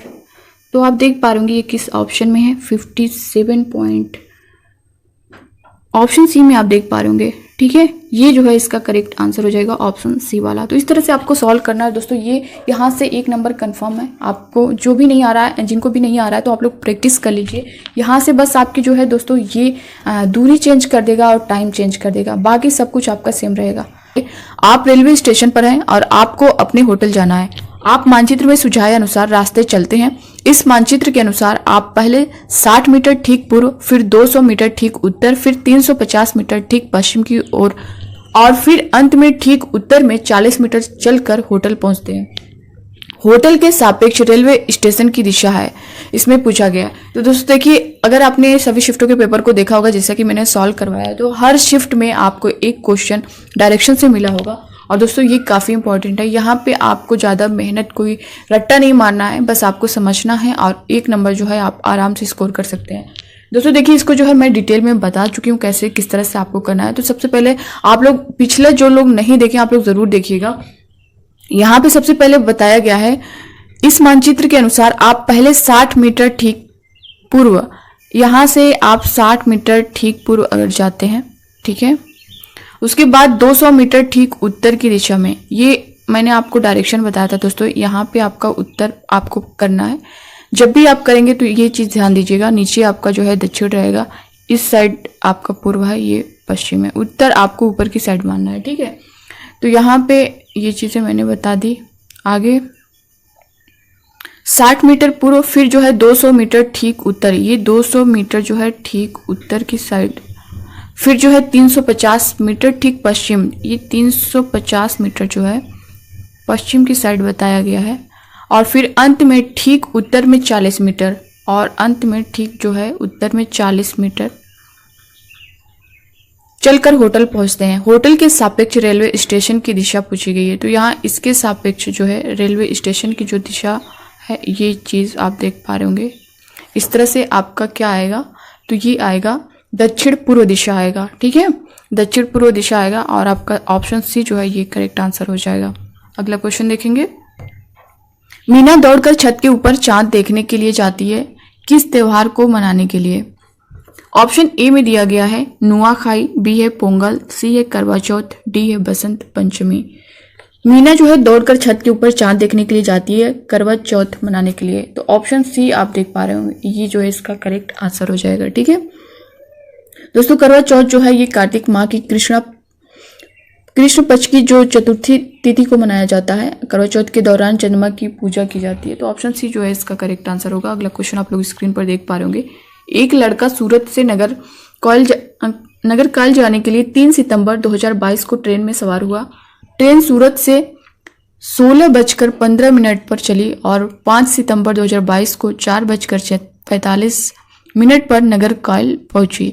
यदि इस समय अंतराल में ट्रेन द्वारा चली गई दूरी 2119 किलोमीटर है तो ट्रेन की औसत चाल पूछा गया है। कुल दूरी कितनी दी गई है? तो ये 2119 दी गई है। टोटल आवर अगर आप निकालते हैं कि कितना समय, तो यहाँ पे आपको पहले जो है टोटल जो है उसका टाइम आपको निकालनी है कि कितना समय लगेगा। तो दोस्तों देखिए, टोटल अगर आप टाइम निकालेंगे ना तो ये 73/2 आवर आएगा अगर आप इसका टोटल जो है टाइम निकालेंगे। इससे पहले भी मैं इस क्वेश्चन को सॉल्व करवा चुकी हूँ। औसत चाल बराबर क्या होता है कि कुल जो दूरी है और दूरी अपान समय होता है। जैसा कि आप जानते हैं औसत चाल बराबर जो होता है वो दूरी अपान जो है समय होता है। और यहाँ पे टोटल दूरी कितनी दी गई है? 2119 टोटल दूरी दी गई है और आवर दिया है आपका 73/2 आवर। तो जब इसको आप लोग सॉल्व करेंगे पूरा यहाँ पे, इसके बाद जो है आपको जहाँ तक मैंने सॉल्व कराया है उसके आगे जो है आपको इस तरह से करना है। 2119 जो दूरी है उसकी इंटू 2/73। अब आप इसको सॉल्व करेंगे तो आपका आएगा 58.054 km लगभग आएगा, km/h। तो आप इसमें देख पा रहे 58.3 वाला ऑप्शन बी जो है ये आपका करेक्ट आंसर हो जाएगा। ठीक है, ऑप्शन बी। तो इस तरह से आपको सॉल्व करना है और इस तरह का एक क्वेश्चन आपको देखने को कंफर्म है मिलेगा। ठीक है, अगला क्वेश्चन देखते हैं। 6 महीने से भी अधिक समय तक अंतरिक्ष में रहने वाली प्रथम भारतीय महिला है। ऑप्शन ए में दिया गया है वहीदा प्रिज्म, बी में है कर्णम मल्लेश्वरी, सी है बचेंद्री पाल, डी है सुनीता विलियम। 6 महीने से भी अधिक कम समय तक अंतरिक्ष में रहने वाली प्रथम भारतीय महिला जो है वो सुनीता विलियम्स है। तो ऑप्शन डी जो है इसका करेक्ट आंसर हो जाएगा। ठीक है दोस्तों, देखिए यहाँ पे अगर सुनीता विलियम्स की बात करें हम लोग तो ये भारतीय मूल की अंतरिक्ष यात्री जो है सुनीता विलियम्स ने अंतर्राष्ट्रीय स्पेस स्टेशन में अपनी पहली बार अंतरिक्ष यात्रा के दौरान 195 दिनों तक रहने का रिकॉर्ड बनाया था। सुनीता विलियम्स जो है कुल 321 दिनों 17 घंटे और 15 मिनट तक अंतरिक्ष में रही हैं और ये जो है सुनीता भारतीय मूल की दूसरी अंतरिक्ष महिला है। पहले जो थी वो कल्पना चावला थी। तो पहला भी पूछ सकता है और जो है यहाँ से भी क्वेश्चन उठा सकता है। तो जो पहली थी वो कल्पना चावला थी। ठीक है, और अंतरिक्ष में जो है सबसे लंबे समय तक रहने वाली जो महिला थी वो अमेरिका की अंतरिक्ष यात्री क्रिस्टीना कोच हैं। ठीक है, तो ये 2-3 पॉइंट यहाँ से क्वेश्चन उठा सकता है। एक तो सुनीता विलियम्स से उठा सकता है, एक बचेंद्री पाल से, और जो सबसे लंबे समय तक रहने वाली महिला थी वो अमेरिका की अंतरिक्ष यात्री क्रिस्टीना कोच हैं। तो यहाँ से भी क्वेश्चन उठा सकता है। अगला क्वेश्चन आप लोग देख पा रहे होंगे। सुलभ द्वारा रचित स्वच्छता की सुविधाओं का उपयोग प्रतिदिन 1 करोड़ से ज्यादा लोगों द्वारा किया जाता है। सुलभ इंटरनेशनल के संस्थापक कौन है ये आपको बताना है। सुलभ द्वारा रचित स्वच्छता की सुविधाओं का उपयोग प्रतिदिन 1 करोड़ से ज्यादा लोगों द्वारा किया जाता है। सुलभ इंटरनेशनल के जो संस्थापक हैं वो कौन है? तो ये जो है दोस्तों बिंदेश्वर पाठक, ऑप्शन ए जो दिया गया है यही इसका करेक्ट आंसर है। ठीक है, बिंदेश्वर पाठक जो है एक भारतीय समाज सुधारक है जिन्होंने सुलभ इंटरनेशनल की स्थापना की, जो मानव अधिकारों, पर्यावरण, स्वच्छता, ऊर्जा के गैर पारंपरिक स्रोतों, ये सारी चीजें जो है उनको बढ़ावा देने के लिए काम करती है। तो ऑप्शन ए जो है इसका करेक्ट आंसर हो जाएगा। ठीक है, अगला क्वेश्चन देखेंगे। वाष्पन के कारण शीतलन की प्रक्रिया तब धीमी होती है जब वायुमंडल का ताप, ऑप्शन ए में दिया गया है, बढ़ता है और वायु के बहने की चाल अधिक होती है। ये नहीं होगा। बी है बढ़ता है और वायु के बहने की चाल कम होती है, ये भी नहीं होगा। ऑप्शन सी दिया गया है घटता है और वायु के बहने की चाल कम होती है। ऑप्शन सी जो है इसका करेक्ट आंसर हो जाएगा। अगला क्वेश्चन देखेंगे। कक्षा 5 की एक पर्यावरण अध्ययन की अध्यापिका अपने विद्यार्थियों से भूकंप के मानवीय कारणों सूची बनाने को कहती है। रवि ने इसका सही कारण लिखा जो है।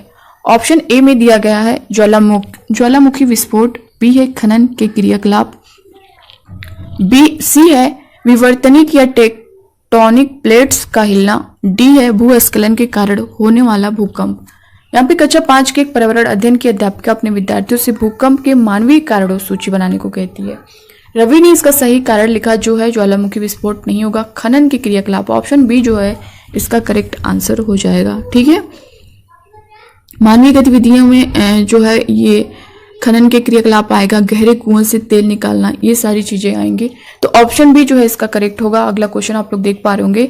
घर हमें गर्मी, सर्दी, बरसात एवं धूल से बचाता है। कारवां या केरवेन पर एक घर होता है, किस पर जो है ये एक घर होता है। ऑप्शन ए है पत्तियां, बी है नाव, सी है बर्फ और डी है रेल की पटरियां। दोस्तों ये पत्तियां नहीं है, ये पहियों है, यहाँ पे पहिया रहेगा, व्हील्स आप देख पा रहे होंगे, इसे समझ लीजिएगा, ये टाइपिंग में मिस्टेक हुआ है। तो ये जो है पहियों है, तो इसका करेक्ट आंसर जो होगा वो यही होगा, ऑप्शन सी वाला, पहियों या व्हील्स जिसको बोलते हैं। ये जो है घर हमें गर्मी, सर्दी, बरसात एवं धूल से बचाता है। कारवां जो है ये पहियों पर एक घर होता है। तो ऑप्शन ए जो है इसका करेक्ट आंसर हो जाएगा। दोस्तों देखिए, कारवां शब्द जो है फारसी शब्द कारवां से आया है, जिसका अर्थ होता है रेगिस्तानी यात्रियों का समूह। कारवां लोगों का एक बड़ा समूह हो सकता है जो एक लंबी लाइन में एक साथ यात्रा कर रहे हो। तो ये ऑप्शन ए इसका करेक्ट होगा। अगला क्वेश्चन आप लोग देख पा रहे होंगे। निम्नलिखित में से भारत के केंद्र शासित प्रदेशों का युगल चुनिए। यहाँ से हर शिफ्टों में एक क्वेश्चन किया गया है, केंद्र शासित प्रदेश से। तो यहाँ पे आपका क्वेश्चन देखने को मिल सकता है इस टॉपिक से, क्योंकि ये इंपॉर्टेंट है और हर शिफ्ट में ये देखने को मिला है। ऑप्शन ए है नागालैंड और मिजोरम, ये नहीं होगा क्योंकि केंद्र शासित प्रदेश की बात की गई है।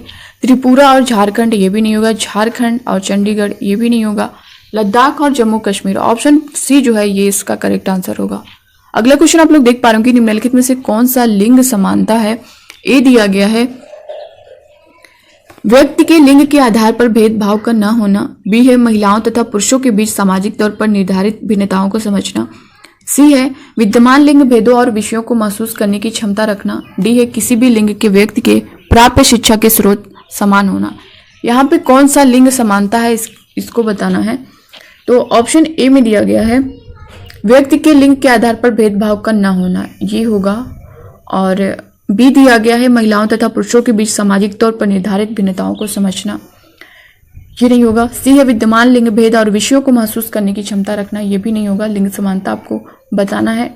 डी है किसी भी लिंग के व्यक्ति के प्राप्य शिक्षा के स्रोत समान होना, ये करेक्ट होगा। तो ऑप्शन ए और डी जो है करेक्ट होगा। ये किस ऑप्शन में आप देख पा रहे होंगे, ऑप्शन डी में दिया गया है ए और डी, ये जो है करेक्ट हो जाएगा। ठीक है, नेक्स्ट क्वेश्चन देखेंगे। भारत की राजधानी की स्थिति के सापेक्ष लखनऊ उत्तर प्रदेश की राजधानी और चंडीगढ़ पंजाब की राजधानी की दिशाएं क्रमशः है। ये क्वेश्चन जो है दोस्तों रिपीट हुआ है और सेम जो है रिपीट है, तो इस पर हम लोग ज़्यादा टाइम नहीं लेंगे, इसको मैं डिटेल में बता चुकी हूँ। तो इसका जो करेक्ट आंसर होगा वो ऑप्शन डी होगा, दक्षिण पूर्व और उत्तर पश्चिम। ठीक है, ऑप्शन डी जो है इसका करेक्ट आंसर होगा। अगला क्वेश्चन देखेंगे।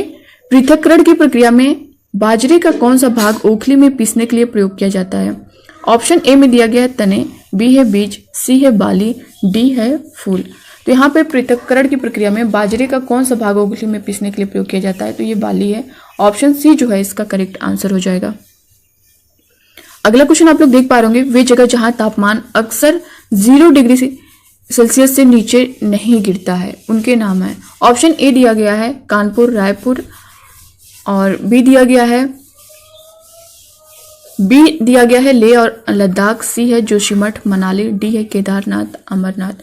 जैसा क्वेश्चन में दिया गया है कि वे जगह जहां तापमान अक्सर 0 डिग्री सेल्सियस से नीचे नहीं गिरता उनके नाम है। तो कानपुर और रायपुर हो सकता है, लेह लद्दाख नहीं है, जोशीमठ मनाली ये भी नहीं होगा, केदारनाथ अमरनाथ ही नहीं है। ऑप्शन ए जो है कानपुर रायपुर, ये जो है इसका करेक्ट आंसर हो जाएगा। अगला क्वेश्चन देखेंगे। दोस्तों प्लीज़ आप लोग से रिक्वेस्ट है, वीडियो को ज़्यादा से ज़्यादा शेयर करिएगा, क्योंकि काफ़ी अभ्यर्थी जो है वीडियो तो देखते हैं लेकिन इसे शेयर नहीं करते हैं और ना ही लाइक ही करते हैं। तो दोस्तों आप लोग वीडियो देख रहे हैं और बहुत से ऐसे अभ्यर्थी हैं जो नए हैं चैनल पर, जो है प्रॉपर रह रहे हैं, बट ये लोग जो है अभी तक सब्सक्राइब नहीं किए हैं, तो आप लोग कर लीजिए, जिससे आपको हर अपडेट जो है टाइम पर मिलती रहे और दोस्तों मेरा भी मोटिवेशन बना रहे। अगला क्वेश्चन आप लोग स्क्रीन पर देख पा रहे होंगे, एक रसोइया बिरयानी बना रहा है तथा वह चावल व पानी को अलग करना चाहता है, वो कौन सी विधि का प्रयोग करेगा? ऑप्शन ए में दिया गया है वाष्पीकरण, बी है फटकना, सी है निथारना, डी है हाथ से चुनना। निथारना यहाँ पे ध नहीं है दोस्तों, यहाँ पे थ रहेगा, निथारना होगा। ठीक है, एक रसोइया बिरयानी बना रहा है, वह चावल व पानी को अलग करना चाहता है, तो इसमें निथारना होगा, ऑप्शन सी वाला निथारना। ठीक है, ये करेक्ट आंसर होगा, डिकेंटेशन। अगला क्वेश्चन देखेंगे, निम्नलिखित में से कौन से सर्वाहारी हैं? इसमें से पूछा गया है कि कौन से सर्वाहारी हैं वो बताना है।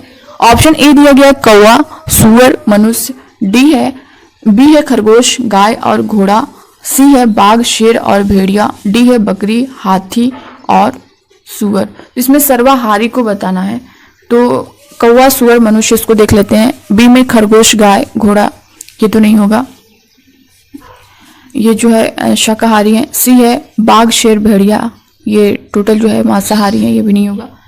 बकरी, हाथी, सुअर, ये भी नहीं होगा। कौवा, सुअर और मनुष्य, ये जो है ए वाला करेक्ट आंसर होगा। सर्वाहारी की बात की गई है, तो ऑप्शन ए जो है करेक्ट हो जाएगा। वाष्पन के कारण शीतलन की प्रक्रिया तब धीमी होती है जब वायुमंडल के संपर्क में आने वाले जल के पृष्ठ का क्षेत्रफल।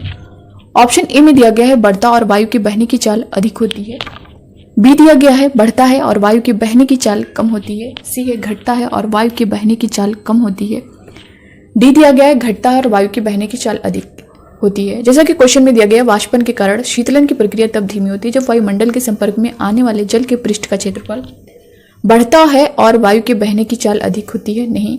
बढ़ता है और वायु की बहने की चाल कम होती है, नहीं।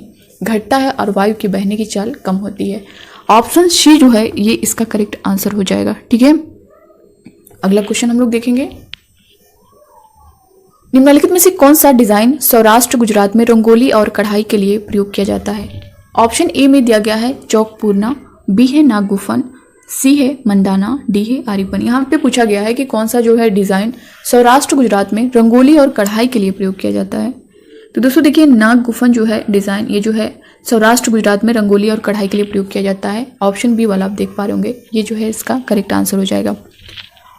चौक पूरना की अगर बात करें यहाँ पे हम लोग, तो ये जो है उत्तर प्रदेश में जो है इसका चित्रकला जो है बनाई जाती है। और मंदाना की बात करें तो दोस्तों ये जो है राजस्थान में होती है और बिहार में जो है आरीपन होती है। तो इससे रिलेटेड बाकी और कोई क्वेश्चन उठाए और अदर स्टेट का भी मैं बता दूं तो बंगाल में जो है अल्पना, महाराष्ट्र में जो है रंगोली, कर्नाटक में रंगवल्ली होती है, तमिलनाडु में कोल्लम होता है, उत्तरांचल में इम्पड़ होता है, आंध्र प्रदेश में मुग्गू होता है, हिमाचल प्रदेश में कांगड़ा होता है। ये सारी चीज़ें चित्रकला जो है बनाई जाती हैं। तो यहाँ से जब इस तरह के क्वेश्चन किया गया है सौराष्ट्र गुजरात को लेकर के, तो हो सकता है कि आगे जो है आपको जो आपका अगस्त में एग्ज़ाम होने जा रहा है उसमें कहीं यूपी से पूछ ले या फिर बिहार से पूछ ले या फिर राजस्थान से पूछ ले, तो आपको कहीं से भी यहाँ से इधर उधर करके क्वेश्चन उठाता है तो आप उसे कर लें। अगला क्वेश्चन आप लोग देख पा रहे होंगे, खाद के विषय में निम्नलिखित में से कौन सा विकल्प सत्य है? ए दिया गया ये मृदा की जल धारण क्षमता में वृद्धि करता है, बी दिया गया है यह गैसों का विनिमय रोकने के लिए मृदा को अरंध्री बनाता है, सी है यह मित्र जीवाणुओं की संख्या में वृद्धि करता है, डी है ये मृदा की संरचना को बेहतर बनाता है। यहाँ पे दिया गया है कि खाद के विषय में निम्नलिखित में से कौन सा विकल्प सत्य है वो बताना है। तो ए में है ये मृदा की जल धारण क्षमता की वृद्धि करता है, ये सत्य है। और बी दिया गया है यह गैसों का विनिमय रोकने के लिए मृदा को अरंध्री बनाता है, नहीं। सी है यह मित्र जीवाणुओं की संख्या में वृद्धि करता है, ये भी करेक्ट है। डी दिया गया मृदा की संरचना को बेहतर बनाता है, ये भी है। यानी ए, सी और डी किस ऑप्शन में आप देख पा रहे होंगे, ऑप्शन सी में दिया गया है ए, सी और डी, ये जो है करेक्ट हो जाएगा। अगला क्वेश्चन आप लोग देख पा रहे होंगे, निम्नलिखित में से भारत के संघ शासित प्रदेशों का युगल चुनिए। आप देखे होंगे दोस्तों, अगर जैसा कि हम लोग 28 दिसंबर 2022 से लेकर के सारे शिफ्टों का पेपर जो है सीरियल वाइज सॉल्व कर रहे हैं, अगर आप देखे होंगे सारा पेपर, तो उसमें से जो है संघ शासित प्रदेश का जो है एक क्वेश्चन आपसे वहाँ से उठाया गया। तो ये काफ़ी इंपॉर्टेंट है और ये ऑफलाइन एग्जाम जब होता था तब भी पूछा जाता था। तो यहाँ से कंफर्म है आपको एक क्वेश्चन देखने को मिलेगा, इस पर ध्यान देना है। और दोस्तों ऐसा है कि इसका ऑप्शन भी चेंज नहीं किया जा रहा है, सेम ऑप्शन के साथ आपको क्वेश्चन देखने को मिल रहा है। ऑप्शन ए में देख रहे हैं जम्मू और कश्मीर और अंडमान और निकोबार द्वीप समूह, और बी दिया गया है नागालैंड और लक्षद्वीप, सी दिया गया है दिल्ली और मिजोरम, डी है चंडीगढ़ और झारखंड। यहाँ पे निम्नलिखित में से भारत के संघ शासित प्रदेशों का युगल चुनना है। तो इसमें जो है पहला ही ऑप्शन आप देख पा रहे होंगे, जम्मू और कश्मीर और अंडमान और निकोबार द्वीप समूह। ऑप्शन ए जो है इसका करेक्ट आंसर हो जाएगा। दोस्तों देखिए, वर्तमान में जो है भारतीय राज्यों की संख्या जो है वो कितनी है, 28 है, और केंद्र शासित प्रदेश की बात करें तो केंद्र शासित प्रदेश जो है 8 हैं। इससे भी रिलेटेड क्वेश्चन किया गया था कि कितने जो है केंद्र शासित प्रदेश हैं और कितने जो है टोटल राज्य हैं। तो 28 राज्य हैं, 8 केंद्र शासित प्रदेश हैं। ठीक है, अगला क्वेश्चन हम लोग देखेंगे। कक्षा 5 की पाठ्यपुस्तक पर गोलकुंडा किले का एक मानचित्र छपा है। इस मानचित्र के निचले दाहिने भाग पर एक पैमाना दिया गया है जो इस प्रकार है। पैमाना 1 सेंटीमीटर इक्वल टू 110 मीटर। यदि कोई छात्र इस मानचित्र पर फतेह दरवाजा और इब्राहिम बुर्ज के बीच की दूरी 12.9 सेंटीमीटर मापता है तो इन दोनों स्थानों के बीच की वास्तविक दूरी होनी चाहिए। इन दोनों के बीच जो है वास्तविक दूरी पूछा है। तो ऑप्शन ए में दिया गया है 14.19 किलोमीटर, बी है 1.419 किलोमीटर, सी है 141.9 मीटर, डी दिया गया है 1419 सेंटीमीटर। दोस्तों देखिए, इसका जो करेक्ट आंसर होगा वो ऑप्शन बी वाला होगा, 1.419 किलोमीटर। ऑप्शन बी जो है इसका करेक्ट आंसर हो जाएगा। देखिए दोस्तों, अगर इस क्वेश्चन को सॉल्व करने में आपको प्रॉब्लम होगी तो आप लोग कमेंट बॉक्स में कमेंट करके ज़रूर बताइएगा। मैं इसको अलग से जो है सारी चीज़ें आपको बता दूंगी, क्योंकि होना नहीं चाहिए, क्योंकि स्टार्टिंग से ये क्वेश्चन आपको कई बार देखने को मिला होगा, तो मैंने बताया है सभी चीज़ें अच्छे से। अगला क्वेश्चन आप लोग देख पा रहे होंगे, माउंट एवरेस्ट पर्वत चोटी की समुद्र तल से ऊंचाई है। माउंट एवरेस्ट पर्वत चोटी की समुद्र तल से ऊंचाई जो है इसमें बताना है। ऑप्शन ए में दिया गया है 7300 मीटर, बी है 8300 मीटर, सी है 8848 मीटर, डी है 8950 मीटर। तो इसमें माउंट एवरेस्ट पर्वत चोटी की समुद्र तल से ऊंचाई जो है दोस्तों वो है 8848 मीटर। ऑप्शन सी जो है इसका करेक्ट आंसर हो जाएगा। ठीक है दोस्तों, माउंट एवरेस्ट जो है ये दक्षिण एशिया की सर्वोच्च पर्वत चोटी है जो नेपाल देश में स्थित है। विश्व की सबसे ऊंची पर्वत चोटी भी है। इसकी समुद्र तल से जो ऊंचाई है वो 8848 मीटर है। ठीक है, तो ये ऑप्शन सी इसका करेक्ट आंसर हो जाएगा। अगला क्वेश्चन आप लोग देख पा रहे होंगे, धूम्र कोहरे के विषय में निम्नलिखित में से कौन सा विकल्प सत्य है। ए दिया गया है प्रायः सर्दियों में बनता है, बी दिया गया है धुएं और कोहरे से बनता है, सी है ओजोन का अपक्षय करता है, डी है दमा एवं खांसी उत्पन्न करता है। इसमें पूछा है कोहरे के विषय में निम्नलिखित में से कौन सा विकल्प सत्य है वो बताना है। तो ए में है प्रायः सर्दियों में बनता है, सही है। बी दिया गया है धुएं और कोहरे से बनता है, ये भी सत्य है। और सी दिया गया ओजोन का अपक्षय करता है, नहीं। डी है दमा एवं खांसी उत्पन्न करता है, ये भी करेक्ट है। तो ये ए, बी और डी किस ऑप्शन में आप देख पा रहे होंगे, ए, बी और डी ऑप्शन सी में दिया गया है। ये जो है इसका करेक्ट आंसर हो जाएगा। अगला क्वेश्चन हम लोग देखेंगे, भारत की राजधानी की स्थिति के सापेक्ष जयपुर राजस्थान की राजधानी और देहरादून उत्तराखंड की राजधानी की दिशाएं क्रमशः हैं। ऑप्शन ए में दिया गया है दक्षिण पूर्व और उत्तर पूर्व, बी है उत्तर पूर्व और दक्षिण पश्चिम, सी दिया गया है दक्षिण पश्चिम और उत्तर पूर्व, डी है उत्तर पश्चिम और दक्षिण पूर्व। यहाँ पे बताया गया कि भारत की राजधानी के स्थिति के सापेक्ष, भारत की राजधानी जैसा कि आप जान रहे हो नई दिल्ली के सापेक्ष जयपुर यानी राजस्थान की जो राजधानी है और देहरादून उत्तराखंड की जो राजधानी है की दिशाएं क्रमशः हैं। तो दोस्तों अगर आप जो है इसे मैप में देखेंगे तो कुछ इस तरह से आएगा, जैसे ये आपका नई दिल्ली है, इसके सापेक्ष जो है ये चीज़ें आएंगी। यहाँ पे जो है आपका देहरादून आएगा और यहाँ पे जो है जयपुर आएगा, जयपुर आपका यहाँ पर आएगा, ये आपका जो हो जाएगा नई दिल्ली। तो इसके सापेक्ष जो है देहरादून और जयपुर की दिशाएं पूछा गया है। तो इसमें जो आंसर इसका होगा वो ये होगा दक्षिण पश्चिम और उत्तर पूर्व, ये हो जाएगा उत्तर पूर्व और ये होगा दक्षिण पश्चिम। तो ऑप्शन सी में आप देख पा रहे होंगे दक्षिण पश्चिम और उत्तर पूर्व दिया गया है, तो ऑप्शन सी इसका जो है करेक्ट आंसर हो जाएगा। ठीक है, ऑप्शन सी वाला। अगला क्वेश्चन देखेंगे, निम्नलिखित में से पृथक्करण के कौन से क्रियाकलाप प्राथमिक कक्षा में उपयुक्त होंगे। ए दिया गया है वाष्पीकरण, बी है फटकना, सी है चुंबकीय पृथक्करण, डी है प्रभाजी आसवन। निम्नलिखित में से पृथक्करण के कौन से क्रियाकलाप प्राथमिक कक्षा में उपयुक्त होंगे ये बताना है। वाष्पीकरण होगा, बी है फटकना, ये भी होगा, और सी है चुंबकीय पृथक्करण, ये भी होगा, डी है प्रभाजी आसवन, ये नहीं होगा। तो ए, बी, सी किस ऑप्शन में है, ऑप्शन डी में आप देख पा रहे होंगे ए, बी और सी दिया हुआ है, तो ऑप्शन डी जो है इसका करेक्ट आंसर हो जाएगा। अगला क्वेश्चन देखेंगे, निम्नलिखित में से कौन सी वाद्य यंत्रों का प्रयोग बीन मंडली में होता है? बीन मंडली में, तो ऑप्शन ए में दिया गया है बीन, मुरली, सारंगी तथा ढोल। बी है मुरली, तुम्बा, बीन तथा खंजरी। सी है तुम्बा, बीन, खंजरी तथा ढोल। यही होगा ऑप्शन सी वाला जो है इसका करेक्ट आंसर होगा। डी है बीन, सारंगी, मुरली तथा खंजरी, ये नहीं होगा। ऑप्शन सी जो है इसका करेक्ट आंसर हो जाएगा। अगला क्वेश्चन देखेंगे, वन किसी राष्ट्र की प्राकृतिक संपदा के सूचक होते हैं। वनों के संदर्भ में निम्नलिखित में से कौन सा कथन जो है सत्य है? ऑप्शन ए में दिया गया है जल चक्र को बनाए रखें, चालू रखने में भूमिका निभाते हैं। बी है वृक्षों से ढके हुए एक छोटा सा क्षेत्र है, नहीं। सी है ये घरेलू पशुओं के लिए आवास उपलब्ध कराते हैं, नहीं। डी है ये अनवीकरणीय प्राकृतिक संसाधन है, नहीं। ऑप्शन ए जो है जल चक्रों को बनाए चालू रखने में भूमिका निभाते हैं, तो ऑप्शन ए जो है इसका करेक्ट आंसर हो जाएगा। ठीक है, अगला क्वेश्चन देखेंगे, निम्नलिखित में से सही कथन चुनिए। इसमें से सही कथन जो है वो बताना है। ऑप्शन ए में दिया गया है केरल का तट अरब सागर पर तथा कर्नाटक का तट बंगाल की खाड़ी पर है। दोस्तों देखिए, ये मैप से रिलेटेड आपका 2 क्वेश्चन इसी शिफ्ट के पेपर में आपको देखने को मिल गया होगा। तो यहाँ से जो है मैप को लेकर के मैं एक वीडियो अलग से दूंगी, आप उसे जो है बहुत ज़्यादा बड़ा नहीं रहेगा, आपको लगभग 5 मिनट का वो वीडियो होगा, आपकी सारी चीज़ें जो है क्लियर हो जाएंगी। ठीक है, तो आप लोग उस वीडियो को जरूर देखिएगा। यहाँ पे ऑप्शन ए में दिया गया है केरल का तट अरब सागर पर तथा कर्नाटक का तट बंगाल की खाड़ी पर है। बी दिया गया है कर्नाटक का तट अरब सागर पर तथा केरल का तट बंगाल की खाड़ी पर है। सी है केरल और कर्नाटक दोनों के तट बंगाल की खाड़ी पर है। और डी दिया गया है केरल और कर्नाटक दोनों के तट अरब सागर पे हैं। तो इसमें से जो सही है वही आपको बताना है। ठीक है, यहाँ पे दोस्तों देखिए, केरल का तट अरब सागर पर तथा कर्नाटक का तट बंगाल की खाड़ी पर है, ये गलत है। बी है कर्नाटक का तट अरब सागर पर तथा केरल का तट बंगाल की खाड़ी पर है, ये भी गलत है। सी है केरल और कर्नाटक दोनों के तट बंगाल की खाड़ी पर नहीं है। डी है केरल और कर्नाटक दोनों के तट अरब सागर पर है। ऑप्शन डी जो है दोस्तों इसका करेक्ट आंसर हो जाएगा। ठीक है, ऑप्शन डी। अगला क्वेश्चन देखेंगे, ऊंचा, शुष्क, सूखा और चपटा क्षेत्र जिसे ठंडा रेगिस्तान कहते हैं, हमारे देश का वो भाग है जिसका नाम है। ये भी काफी इंपॉर्टेंट क्वेश्चन है। ऑप्शन ए में दिया गया है शिमला, हिमाचल प्रदेश। बी है शिलोंग, हिमालय, मेघालय। सी है श्रीनगर, जम्मू और कश्मीर। डी है लेह लद्दाख। तो लेह लद्दाख जो है ऑप्शन डी जो है ठंडा रेगिस्तान के नाम से जो है लेह लद्दाख जाना जाता है, तो ऑप्शन डी जो है इसका करेक्ट आंसर हो जाएगा। ठीक है, ये जो है दोस्तों हमारे देश भारत का ही भाग है, उसका नाम जो है लेह लद्दाख है। लद्दाख जो है क्षेत्रफल में भारत का सबसे बड़ा केंद्र शासित प्रदेश है।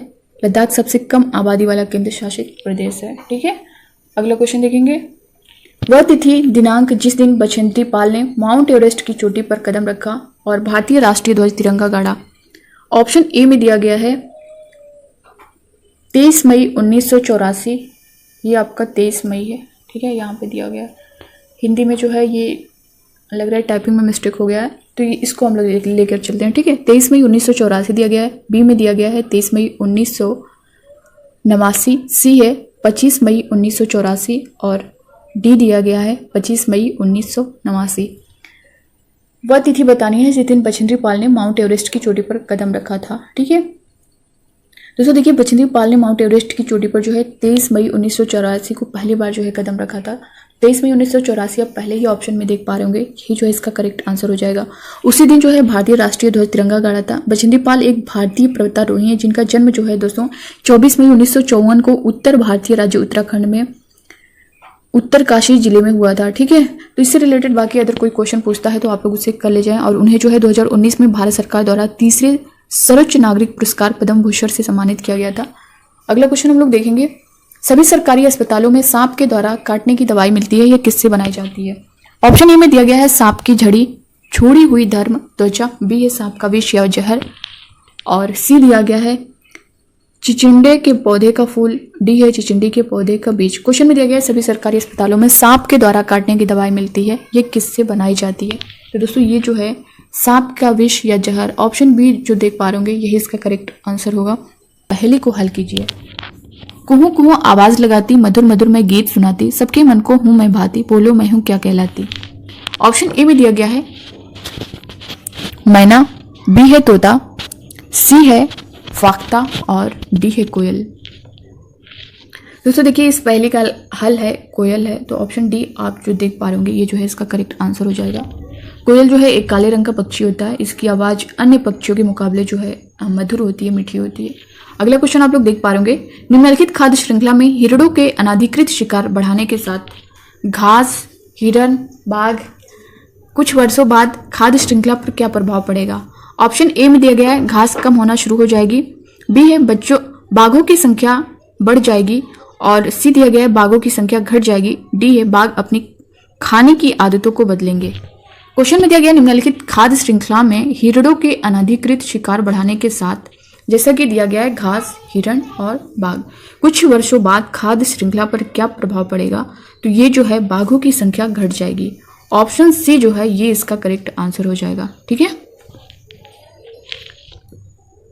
कुछ वर्षों बाद जो है ये खाद्य श्रृंखला पर ये प्रभाव पड़ेगा कि बाघों की संख्या जो है ये घट जाएगी, और फिर जो है घास बढ़ जाती है क्योंकि खाने के लिए कोई हिरण नहीं होते हैं, और बाघों की आबादी कम हो जाएगी क्योंकि उन्हें पर्याप्त भोजन नहीं मिलेगा। ठीक है, इस वजह से जो है बाघों की संख्या जो है वो घट जाएगी। अगला क्वेश्चन देखेंगे, दिसंबर 2020 में दिल्ली का AQI 331 था, निम्नलिखित में से AQI किसे चिन्हित करता है? ऑप्शन ए में दिया गया है वायु मात्रा सूचकांक, बी है वायु मात्रा सूचकांक, वायु प्रमात्रा सूचकांक, सी है वायु गुणवत्ता सूचकांक, डी है वायु द्विघाती सूचकांक। तो ये है किसे चिन्हित करता है? वायु गुणवत्ता सूचकांक। ऑप्शन सी जो है ये करेक्ट आंसर हो जाएगा, एयर क्वालिटी इंडेक्स। ठीक है, air quality index, option C जो है करेक्ट होगा। अगला क्वेश्चन आप लोग देख पा रहे होंगे, निम्नलिखित में से कौन सा स्तनधारी परिवार का है? ऑप्शन ए में दिया गया है व्हेल, बी है मेंढक, सी है कबूतर, डी है छिपकली। स्तनधारी परिवार का पूछा गया है तो ऑप्शन ए जो व्हेल है यही है, यही करेक्ट आंसर होगा। स्तनधारी प्राणी जगत का एक समूह जो है व्हेल है। अगला क्वेश्चन देखेंगे, लंगर की प्रथा संकेत करती है। ऑप्शन ए में दिया गया है मध्याह्न भोजन, बी है मुफ्त समुदाय रसोई, सी है एकत्रित दान, डी है पवित्र भोजन। लंगर की प्रथा संकेत करती है, किसे करती है? तो दोस्तों ये मुफ्त समुदाय रसोई। ऑप्शन बी जो है ये इसका करेक्ट आंसर होगा। ठीक है, लंगर से तात्पर्य दोस्तों ऐसे समुदाय शाकाहारी रसोई से है जिसमें बिना जाति, वर्ग, धर्म के भेदभाव के प्रत्येक व्यक्ति बैठकर अपनी भूख मिटा सकता है। किसमें?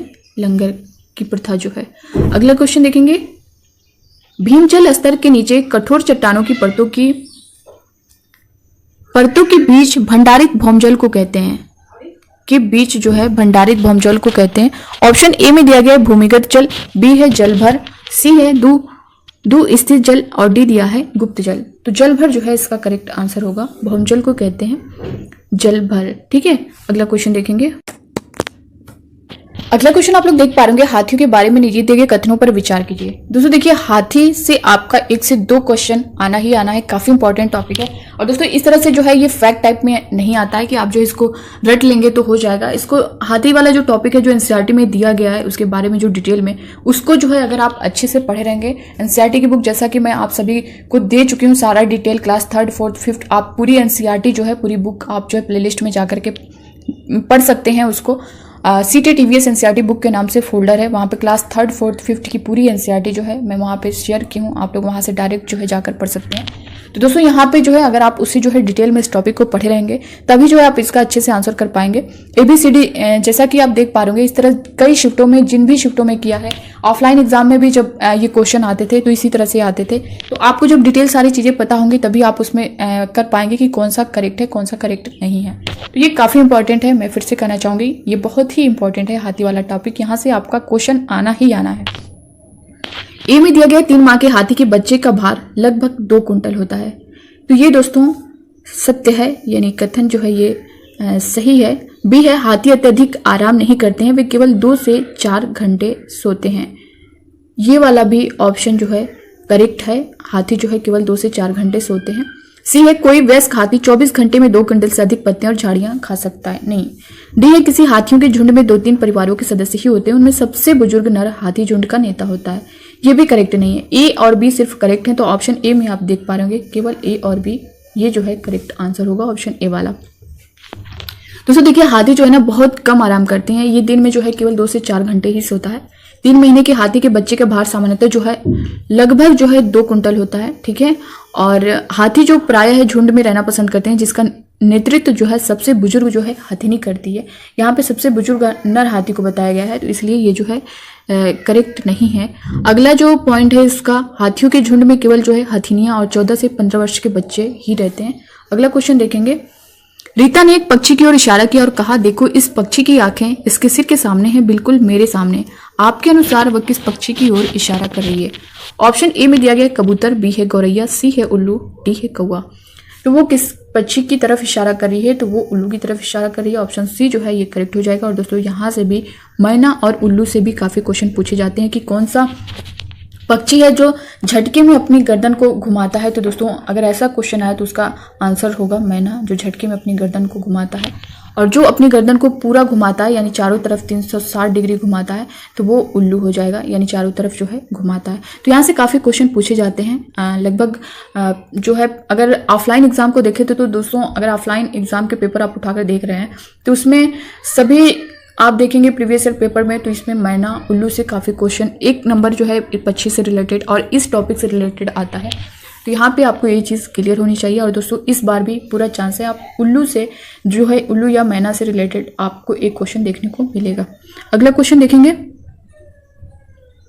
और दोस्तों यहाँ पे उल्लू की थोड़ा सा बात कर लेते हैं। तो एक जो है निशाचर पक्षी है, जिसका निशाचर का मतलब होता है कि वह दिन में सोता है और रात में जागता है, और उनके सिर के सामने की तरफ जो है आंखें होती हैं। और उल्लू जो है ये मांसाहारी होते हैं।